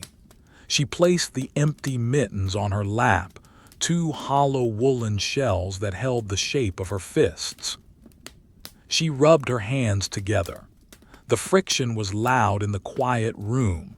Swish, swish. She could feel the ridges of her fingerprints, the smoothness of her nails. She brought her hands up to her face, pushing aside the mohair scarf for a brief second to feel the heat of her own breath on her skin. It was moist and warm. The freedom was intoxicating but brief. The air in the room, while warm, was still significantly cooler than the inside of the mittens. Within a minute, the chill began to creep into her fingers. The tips grew cool. The blood retreated. She picked up the mittens. They were still warm on the inside, retaining the ghost of her heat. She slid her hands back in. The sensation was one of returning home. The wool engulfed her fingers, the coarse texture pressing against her skin, the warmth instantly wrapping around her. She was whole again, pawed and protected. She returned her hands to her lap, resting them on the heavy folds of the mantle. She was back in the cocoon. The fire popped, a loud, singular explosion that sent a tiny spark arcing out onto the stone hearth. It glowed like a furious red eye for a second before fading to gray ash. Ilara watched it die. She felt a vague sense of responsibility to the fire. It was her companion, her protector. It needed feeding. But to feed it meant moving. It meant breaking the seal of her posture, shifting the weight of the 10 layers. She debated this internally. The inertia was strong. The gravity of the wool was immense. Finally, the need for warmth won out. She had to ensure the fire lasted until dawn. She placed her mittened hands on the arms of the chair. She pushed. The layers of the surcoat and Cotehardie bunched up, resisting the movement. She leaned forward, using her momentum to hoist the weight of the mantle. She stood. The room seemed to spin slightly. The change in altitude combined with the heat made her head swim. She stood still for a moment, letting the blood settle. The heavy skirts dropped around her boots with a soft thud. She felt the draft from the floor swirl around her ankles, but it could not penetrate the felted overboots and the double hose. She walked to the woodpile stacked against the wall. The logs were rough, their bark dark and dusty. She bent down, a slow, controlled squat that tested the flexibility of her layers. Her knees creaked, the sound lost in the rustle of wool. She reached out with her mittened hands and grasped a log. It was heavy, oak, seasoned for 3 years. She lifted it, hugging it to her chest to support the weight.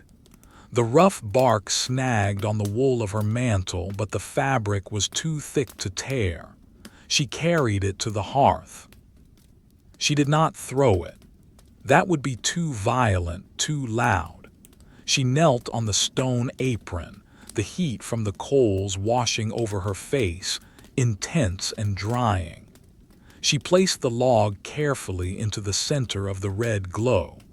She positioned it so that it bridged 2 other half-burnt logs, creating a pocket of air underneath to encourage the draft.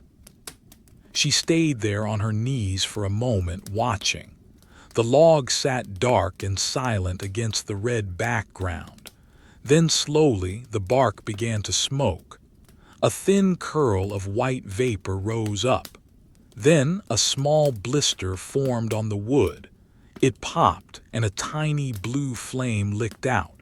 The fire had accepted the offering. She pushed herself up to a standing position. The effort was significant. Lifting the weight of the body plus the weight of 10 layers required a grunt of exertion that was muffled by the scarf. She stood, brushing the wood dust from her mantle with a mittened hand. She turned back to the room. The shadows had shifted with her movement. The wardrobe in the corner looked like a looming giant. The bed, with its heavy curtains drawn, was a dark fortress within the fortress. She walked to the window. The ice on the glass was now thick and opaque, a white curtain that blocked out the night completely. She could hear the wind buffeting the glass, a dull, rhythmic thudding. Thump, thump, thump. It sounded like a heartbeat, the heartbeat of the storm. She placed her forehead against the cold glass, or rather, the wool of her hood against the glass. The cold seeped through the linen lining, a sharp, refreshing shock to her forehead. It cleared the cobwebs from her mind. She stood there, suspended between the heat of the fire behind her and the cold of the storm in front of her. She was the barrier. The wool was the wall. She began to sway slightly, a microscopic movement. Left, right, left, right. It was a comforting rhythm, like being rocked in a cradle. The weight of the mantle swung with her, a heavy pendulum. She thought about the sheep again, the sheer number of animals required to dress her. The flock, 100 sheep, 200. She was wearing a meadow's worth of wool. She was wearing the summer sun that had grown the grass that had fed the sheep. She was wearing the rain that had watered the grass. She was wearing the landscape. She turned away from the window. The room was waiting. The chair was waiting. But before she sat, she felt a need to check the door seal again. The paranoia of the draft was a constant companion. She walked over to the heavy oak door. The blanket she had placed over the tapestry roll was still there, but it had slumped slightly. She bent down, her boots creaking. She used her mittened hands to push the blanket back into the corner, jamming it tight against the wood. She ran her hand along the seal. No air. Nothing. Just the rough texture of the wool and the smooth wood of the floor. She stood up. The room was secure. She walked back to the chair. She sat. The layers settled. The silence returned. She stared into the fire. The new log had caught properly now. Yellow flames were licking up the sides, casting dancing shadows on the ceiling. The light was brighter, warmer. She felt a deep, profound sense of boredom. It was a physical sensation, a heaviness in the limbs, a slowness in the thoughts. There was nothing to do. There was nothing to see. There was nothing to think about. And it was perfect. She let her head fall back against the chair. She closed her eyes. The sound of the fire was a roar in the silence. Crackle, spit, hiss. She began to count the sounds. 1 crackle, 2 spits, 3 hisses, 1 pop. The rhythm was chaotic yet soothing. It was the music of consumption. The wood was turning into heat. The heat was turning into comfort. The comfort was turning into sleep. She drifted. Her mind unspooled, losing its grip on the present moment. She was floating in a sea of wool. Soft, gray, warm wool. It filled her nose, her mouth, her ears. She jerked awake. Her head had nodded forward. The scarf had cushioned her chin. She blinked. The fire was still there. The room was still there. She hadn't been asleep, just elsewhere. She adjusted her position. She moved her left foot 2 inches to the right. She moved her right hand to the arm of the chair. Small movements, tiny adjustments in the geography of her comfort. She was a mountain range. The mantle was the peak. The skirts were the foothills. The boots were the bedrock. She waited. The night was not over. The storm was not over. The wool was not done. She watched a shadow on the wall. It looked like a bird. Then it looked like a ship. Then it looked like nothing. She closed her eyes again. The night had deepened into a profound and heavy substance, a physical weight that pressed against the exterior of the stone keep. Inside the chamber, the passage of time was no longer measured by the sun or the hourglass, but by the slow, inevitable erosion of the oak log in the hearth. The fire, having consumed the bark and the sapwood, was now engaged in a slow, glowing digestion of the dense heartwood. It was a quiet work, a combustion that occurred in whispers and sighs, casting a low, rhythmic light that pulsed like a sleeping breath against the limestone walls. Ilara sat in the high-backed chair, a motionless accumulation of textiles. The silence in the room was not empty. It was a woven thing, comprised of thousands of tiny, muffled sounds that only became audible when one ceased to move. There was the settling of the roof timbers, contracting in the bitter cold, a sound like a distant knuckle cracking. There was the minute shifting of the ash in the grate, a soft shhhh as a pile of gray powder collapsed under its own weight. And there was the sound of her own existence, the friction of wool on wool as her chest rose and fell, the dull thud of her pulse in her ears, amplified by the linen-lined tunnel of her hood. She remained encased in the 10 layers, the chemise, the hose, the kirtle, the cotehardie, the surcoat, the mantle, the hood, the mittens, the boots, and the scarf. The heat generated by her body was trapped, reflected, and recycled. She was a closed system of warmth. But the air in the room, outside the fortress of her clothing, remained crisp, kept at bay only by the radiating circle of the hearth. A sensation of dryness began to manifest in the back of her throat. It was a subtle discomfort, a reminder of the dry heat of the fire and the moisture-wicking properties of the wool. It started as a tickle, then grew into a thirst, not a desperate need, but a gentle, persistent request from the body. She considered the jug of water standing on the side table. It was perhaps 10 paces away. In normal attire, this would be a trivial journey. In 10 layers of winter dress, it was an expedition. It required planning.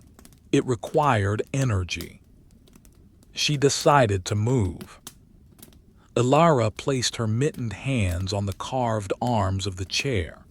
The wood was warm beneath the wool, having absorbed the fire's radiation for hours. She leaned forward, shifting her center of gravity. The heavy charcoal mantle slid over the back of the chair with a sound like dragging sandbags. The surcoat and cotehardie bunched at her waist, a compression of heavy fabrics. She pushed. Her legs, stiff from the long vigil, engaged. The muscles of her thighs tightened against the dual confinement of the hose and the heavy felted boots. She rose, the layers cascading down around her, straightening out with a heavy whoosh of displaced air. She stood for a moment to let the blood return to her feet, feeling the pins and needles of circulation re-establishing itself in her toes, deep within the sheepskin lining of the boots. She turned towards the table. The movement was a slow pivot. The hem of her mantle, sweeping the floor, caught on a rush mat, pulling it slightly before releasing it with a soft snap. She began to walk. Thump, swish, thump, swish. The rhythm of her walking was heavy and deliberate. The boots, with their thick leather soles and felted uppers, deadened the impact of her steps, but the sheer mass of the clothing created a sense of momentum. She felt like a ship under full sail, moving with a ponderous, unstoppable force. She reached the table. The pewter jug sat on a wooden coaster. Beside it was a matching pewter cup. The metal was dull in the firelight, reflecting only a smudge of orange. She reached out with her right hand. The mitten made the grasping motion clumsy. She clamped the woolen paw around the handle of the jug. The handle was cold, a chill that penetrated the Nalbinding wool instantly, sending a refreshing shock through her palm. She lifted the jug. It was heavy, full of water that had been drawn from the deep well in the courtyard earlier that day.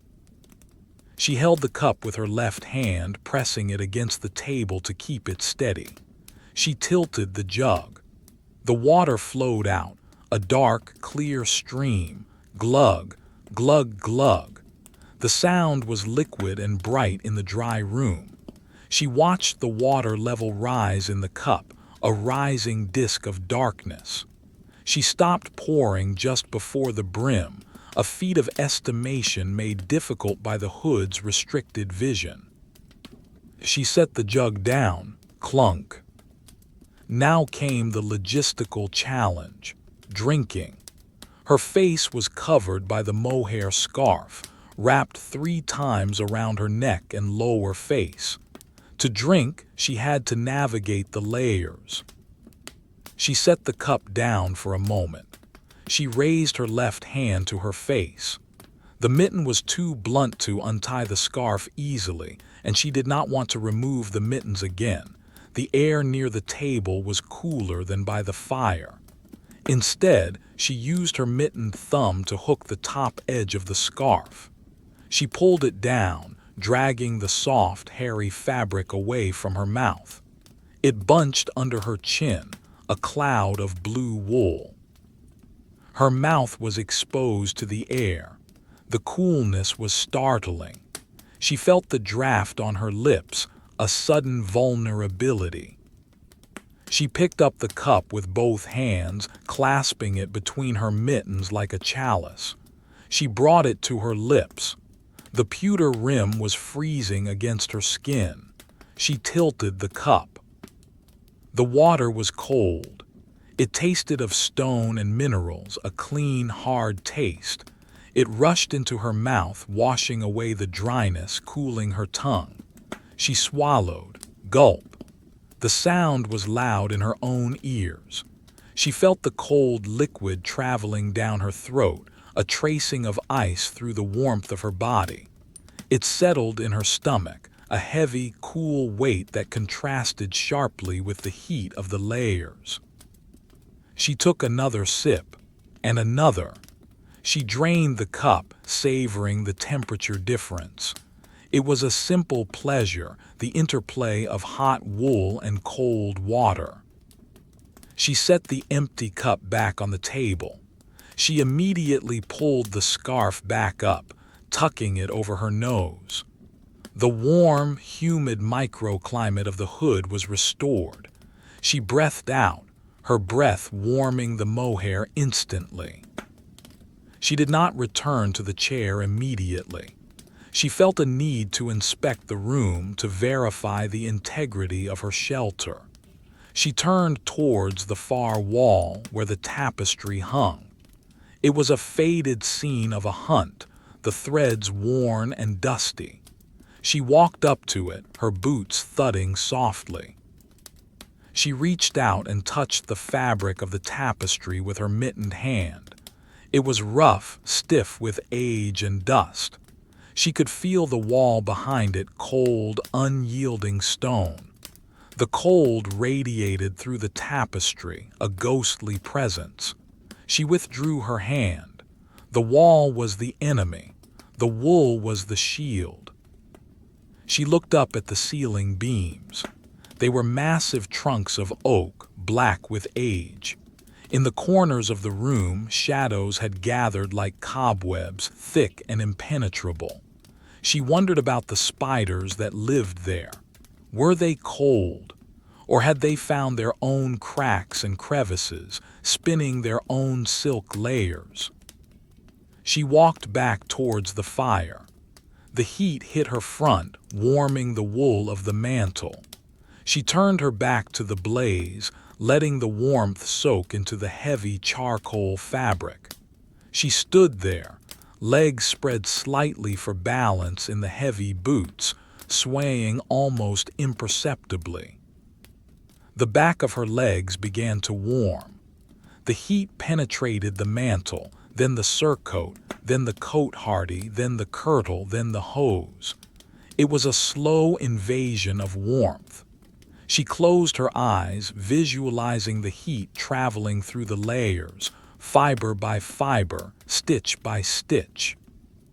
She thought of the weavers who had made these clothes, the rhythmic clack, clack, clack of the loom, the shuttle passing back and forth, carrying the weft thread through the warp, over, under, millions of times, a binary code of warmth. Every inch of fabric on her body was a testament to hours of repetitive, boring labor. It was a comforting thought. The boredom of the making was now the boredom of the wearing. She opened her eyes. The fire had shifted. The log had broken in two, the charred ends collapsing into the red center. A flare of yellow flame shot up, illuminating the soot-stained stones of the chimney breast. She looked at the footstool near the chair. It was a small, padded thing, covered in needlepoint. She decided to use it. Elevating the feet would change the circulation, a minor physiological event to break the monotony. She walked to the chair and sat down. The process was familiar now. The gathering of skirts, the controlled descent, the settling of the weight. She leaned back. She lifted her right leg. The heavy boot made it feel like lifting a log. She placed her heel on the stool, then the left leg. Her feet were now elevated, resting side by side.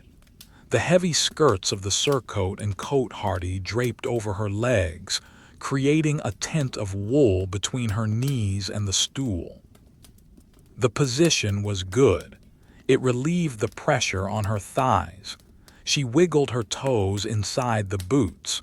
The sheepskin lining was still toasty warm. She rested her hands on her lap again. She stared at the mittens.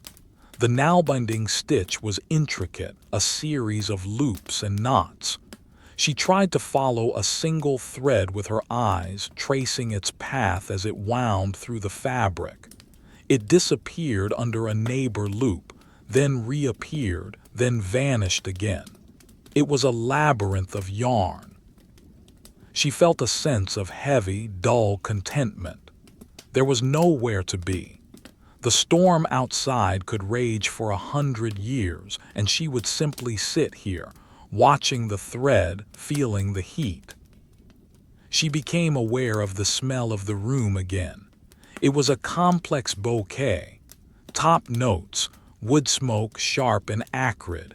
Middle notes, lavender from the chest, beeswax from the floor, damp wool from the mittens. Base notes, stone dust, old oak, the metallic tang of the pewter cup. She inhaled deeply through the scarf. The smells were filtered, softened. She exhaled. The wind outside gusted, a sudden violence that rattled the shutter in its frame. Clack, clack, then silence again. The stone walls absorbed the blow without a tremor. The keep was a mountain. Ilara's eyelids grew heavy. The brief excursion to the water jug had used energy, and now the body sought to reclaim it. She let her head loll sideways, resting her cheek against the side wing of the chair. The hood cushioned her head. The linen lining was smooth against her skin. She watched the shadows on the floor. The firelight cast long, dancing shapes that stretched from the legs of the table. They looked like fingers, reaching out, retracting, reaching out again. She watched one shadow in particular, a knot in the wood of the floorboard that caught the light.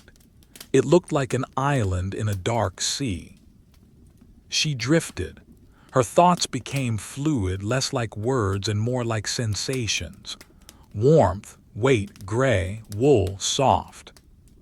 She remembered the summer again. Standing in a stream, the water cool on her bare ankles. The sun hot on her shoulders, the smell of clover. It seemed like a dream from another life. The reality was this room, this chair, this wool. She jerked slightly, a muscle spasm in her leg. The heavy boot weighed it down. She relaxed. She needed to check the candle again, but there was no candle. It had burned out. She remembered that. The darkness in the corner was absolute. She looked at the fire. It was the only clock. The logs were now mostly charcoal, glowing with a deep, intense heat. They would burn for another hour like this, radiating warmth without flame. It was the best kind of fire for sleeping. No popping, no smoke, just pure infrared heat. She felt a profound connection to the sheep. They were out there somewhere, huddled in the lee of a hill, snow piling on their backs. Their fleece kept the snow from melting, keeping them dry. She was doing the same. She was a sheep in the shape of a woman. She slowly brought her hands together in her lap. She interlaced the mittened fingers. It was a clumsy gesture but comforting, a locking of the paws. She breathed in. The air hissed through the mohair. She breathed out. The air warmed her face. Everything was slow. Everything was heavy. Everything was safe. She waited for the next moment, but it did not come. There was only the continuous, stretching present, the long, dark, warm now. She settled deeper into the chair. The layers compressed another fraction of an inch, the perfect seal. The deep, resonant bell of the night had tolled silently in the heart of the stone keep, marking a time that existed beyond the measurement of hourglasses or sundials.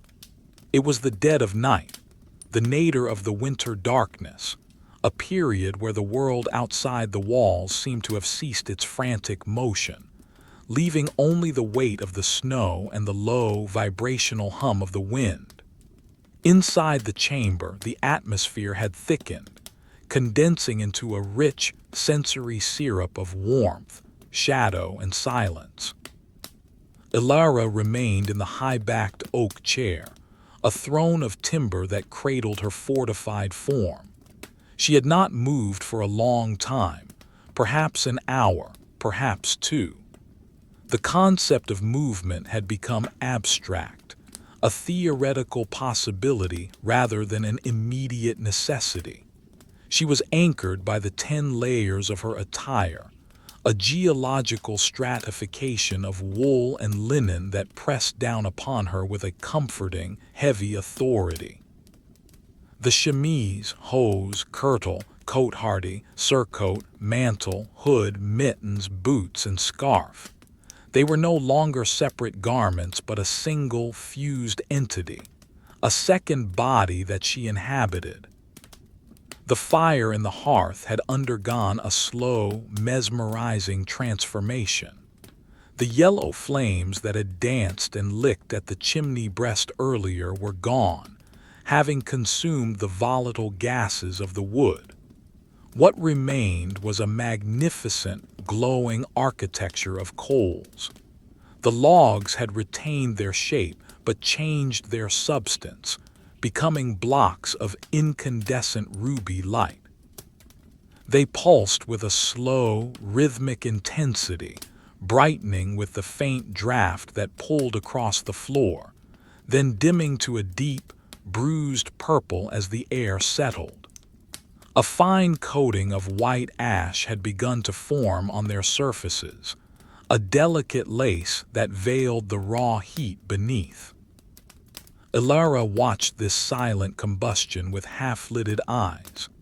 The light from the embers was low and directional, casting long, raking shadows across the floorboards. It picked out the texture of the rush mats, turning the woven reeds into a landscape of high ridges and deep valleys. It caught the rough nap of her charcoal mantle, highlighting the individual guard hairs of the wool until the fabric looked like a dark, grassy field scene from a great height. She shifted her weight imperceptibly. The layers of the surcoat and cotehardie compressed beneath her, adjusted with a sound like sighing earth. Whumph! The sound was dull, absorbed instantly by the sheer mass of the textiles surrounding her. She felt the pressure of the squirrel fur lining against her back, the millions of soft filaments acting as a suspension system, distributing her weight evenly against the wood of the chair. Her attention drifted inward to the microclimate she had engineered. The air inside the hood, trapped between the linen lining and her face, was humid and tropical. The mohair scarf, wrapped 3 times around her neck and lower face, acted as a dense filter. Every breath she took was a conscious interaction with the fiber. She inhaled, and the air moved through the complex lattice of Angora hair, slowed and warmed by the contact. She exhaled, and the moisture of her breath was caught by the wool, releasing a tiny, latent heat as it condensed. N-H-H-H-S-S-S-S, out, S-H-H-H-H-H-H-H. The sound was tidal, a private ocean locked within the stone walls. It drowned out the faint scratching of the mice in the wainscoting, the creaking of the roof beams, even the wind. It was a rhythmic white noise that smoothed the edges of her thoughts, leaving her mind as blank and calm as an expanse of fresh snow. She focused on her hands. They rested on her lap, encased in the thick Nalbinding mittens. The wool here was different from the woven cloth of her kirtle. It was looped and knotted, a construction that was dense and springy. Her hands felt distant, floating in a warm void. She could not feel the fabric of the mantle beneath them, only the pressure of contact. She curled her fingers slightly, a slow contraction of the fist.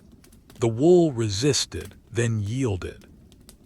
The sensation was not of touching something, but of squeezing a sponge of heat.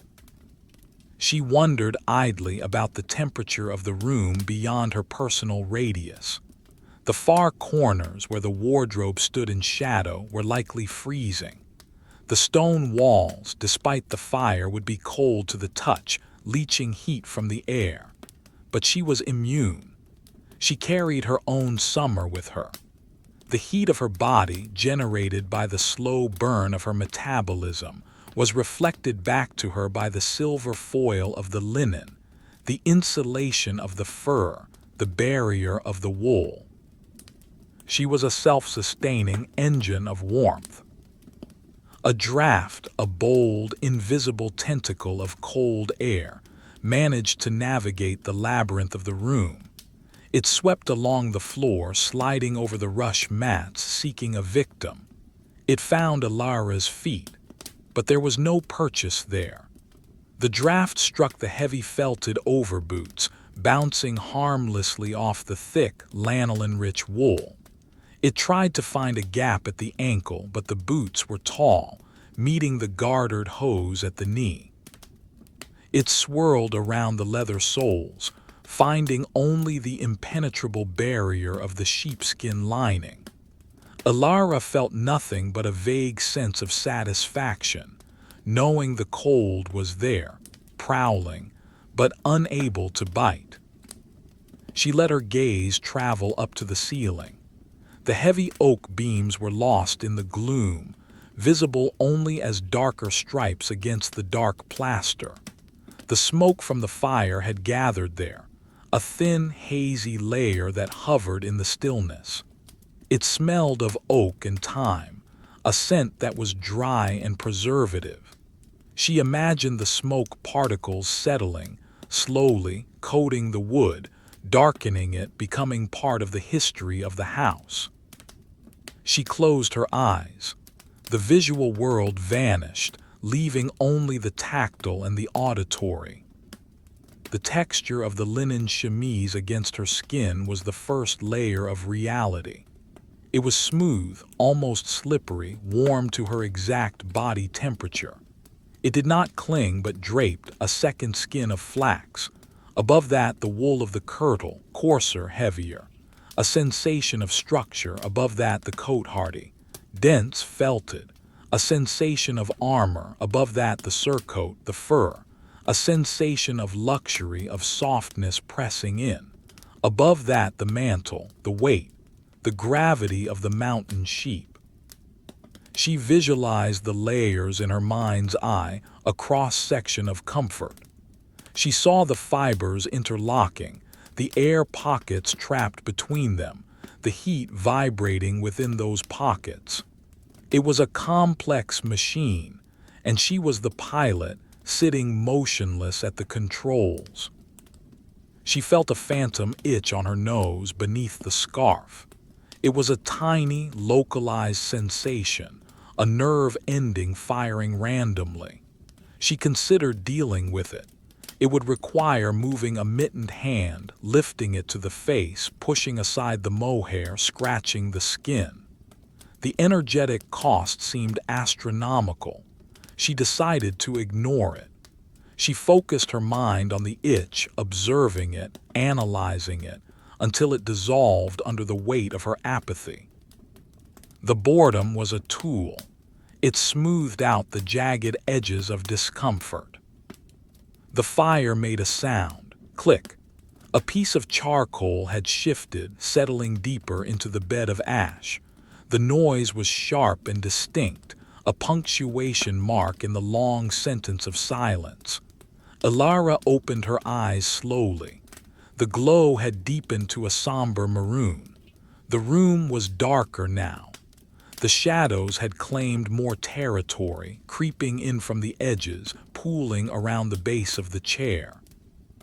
She realized she was waiting, not for anything specific, but simply for the passage of time. The night was a vast, empty container that had to be filled with stillness, and she was filling it perfectly. She thought of the snow falling outside. By now, the drifts in the courtyard would be deep, perhaps reaching the lower sills of the windows. The world was being erased, smoothed over, turned into a blank white page. The paths were gone. The fences were gone. There was only the keep, a stone island in a white sea, and inside the island the room, and inside the room the chair, and inside the chair the wool, and inside the wool her. It was a nesting doll of safety. She moved her head, a slow rotation to the left. The hood turned with her, the linen lining sliding against her hair. She looked at the tapestry draft excluder by the door. It was a dark, cylindrical shape, barely visible. It held the line. The enemy was at the gate, but the gate was barred with wool. She looked at the empty cup on the table. It caught a glint of the dying firelight on its rim, a single point of light in the darkness. It looked like a star, a cold, distant star. She felt a heavy, narcotic drowsiness washing over her. It started in her feet, heavy and warm in the boots, and moved up her legs, weighing down her thighs, relaxing her hips. It moved up her spine, loosening the muscles of her back, allowing her to sink deeper into the squirrel fur. It moved into her shoulders, making the charcoal mantle feel like a blanket of lead. It moved into her neck, supported by the scarf. Finally, it reached her eyes, pulling the lids down. But she fought it, just for a moment. There was a pleasure in this state of near sleep, this hypnagogic borderland where the mind was untethered but still conscious. She wanted to savor the feeling of being awake while the body was asleep. She began to count the sensations of warmth. 1. The warmth of the soles of her feet against the sheepskin. 2. The warmth of her calves inside the hose and boots. 3. The warmth of her hands inside the mittens, fingers touching palm. 4. The warmth of her breath trapped in the scarf. 5. The warmth of her back against the chair. 6. The radiating warmth of the fire on her shins. It was a catalog of comfort, a list of reasons why she was safe. She let her head fall back against the high timber of the chair. The hood cushioned the impact. She stared up into the black void of the ceiling again. She imagined she could see through the roof, through the slate tiles, through the snow clouds to the stars beyond. They were cold, burning with a freezing white fire, but she was here in the red fire. The silence stretched. It became a physical substance, filling her ears like water. She could hear the blood moving in her veins, a slow, hydraulic sound. Swish, swish, swish. It was the sound of life protected and maintained. She felt a deep appreciation for the sheep that had provided the wool, for the flax plants that had provided the linen, for the squirrels that had provided the fur, for the goats that had provided the mohair. They had all lived and died to create this moment of stasis, to create this perfect, boring, warm barrier against the winter. She was a monument to their existence. The fire dimmed another fraction. A layer of gray ash covered the reddest of the coals. The light in the room dropped a semitone. The darkness was winning, but it was a gentle victory. It was the darkness of sleep, not of danger. Ilara let her hands slide off her lap and hang by her sides just for a moment to stretch the shoulders. The weight of the mittens pulled her arms down. The blood rushed into her fingertips. It felt heavy and good. She slowly, agonizingly slowly, lifted them back onto her lap. The effort was immense. The return to rest was a reward. She interlaced her mittened fingers again, the wool locked together. She was ready for the end of the night. She was ready for the final descent into sleep. The layers had done their work. They had equalized the temperature. They had stopped the wind. They had slowed time. She took a deep breath. The scarf expanded against her neck. She held it. The warm air filled her lungs. She exhaled. The scarf contracted. In, out. The rhythm took over. The conscious mind began to recede, stepping back, leaving the body to its automatic functions. The watcher in the tower was leaving her post. The room was still. The fire was quiet. The wool was warm. She waited. The hours had dissolved into a singular, fluid state of existence, a deep and velvety continuum where the concepts of before and after held no meaning. The stone chamber, buried within the thick walls of the keep, had become a capsule of absolute stillness, a vessel floating on the dark tides of the winter night. The storm outside had not ceased. Indeed, the wind continued to press its heavy shoulder against the north face of the tower, but its violence had been abstracted into a low, resonant drone, a background vibration that served only to emphasize the profound, unshakable silence within. Ilara sat in the high-backed oak chair, a figure sculpted from shadows and wool. She had not moved a muscle for a very long time. The paralysis of comfort was complete. The weight of the 10 layers, the chemise, the hose, the kirtle, the cotehardie, the surcoat, the mantle, the hood, the mittens, the boots, and the scarf, had settled upon her with a final, crushing permanence. She was no longer wearing the clothes. The clothes were holding her, a heavy, warm embrace that supported every inch of her frame, rendering the effort of holding herself upright unnecessary. The fire in the hearth had reached its final, most beautiful stage. The logs were gone, their structures collapsed into a unified bed of glowing coals. There were no flames to flicker or dance, no sudden sparks to disturb the eye. There was only a deep, pulsing radiance, a bed of garnet and ruby light that breathed with the draft of the room. It was a dark heat, a heavy infrared radiation that soaked into the stone of the hearth, into the wood of the floor, and into the dense weave of Ilara's charcoal mantle. The light in the room was minimal, a soft, bloody gloom that erased the corners and softened the edges of the furniture.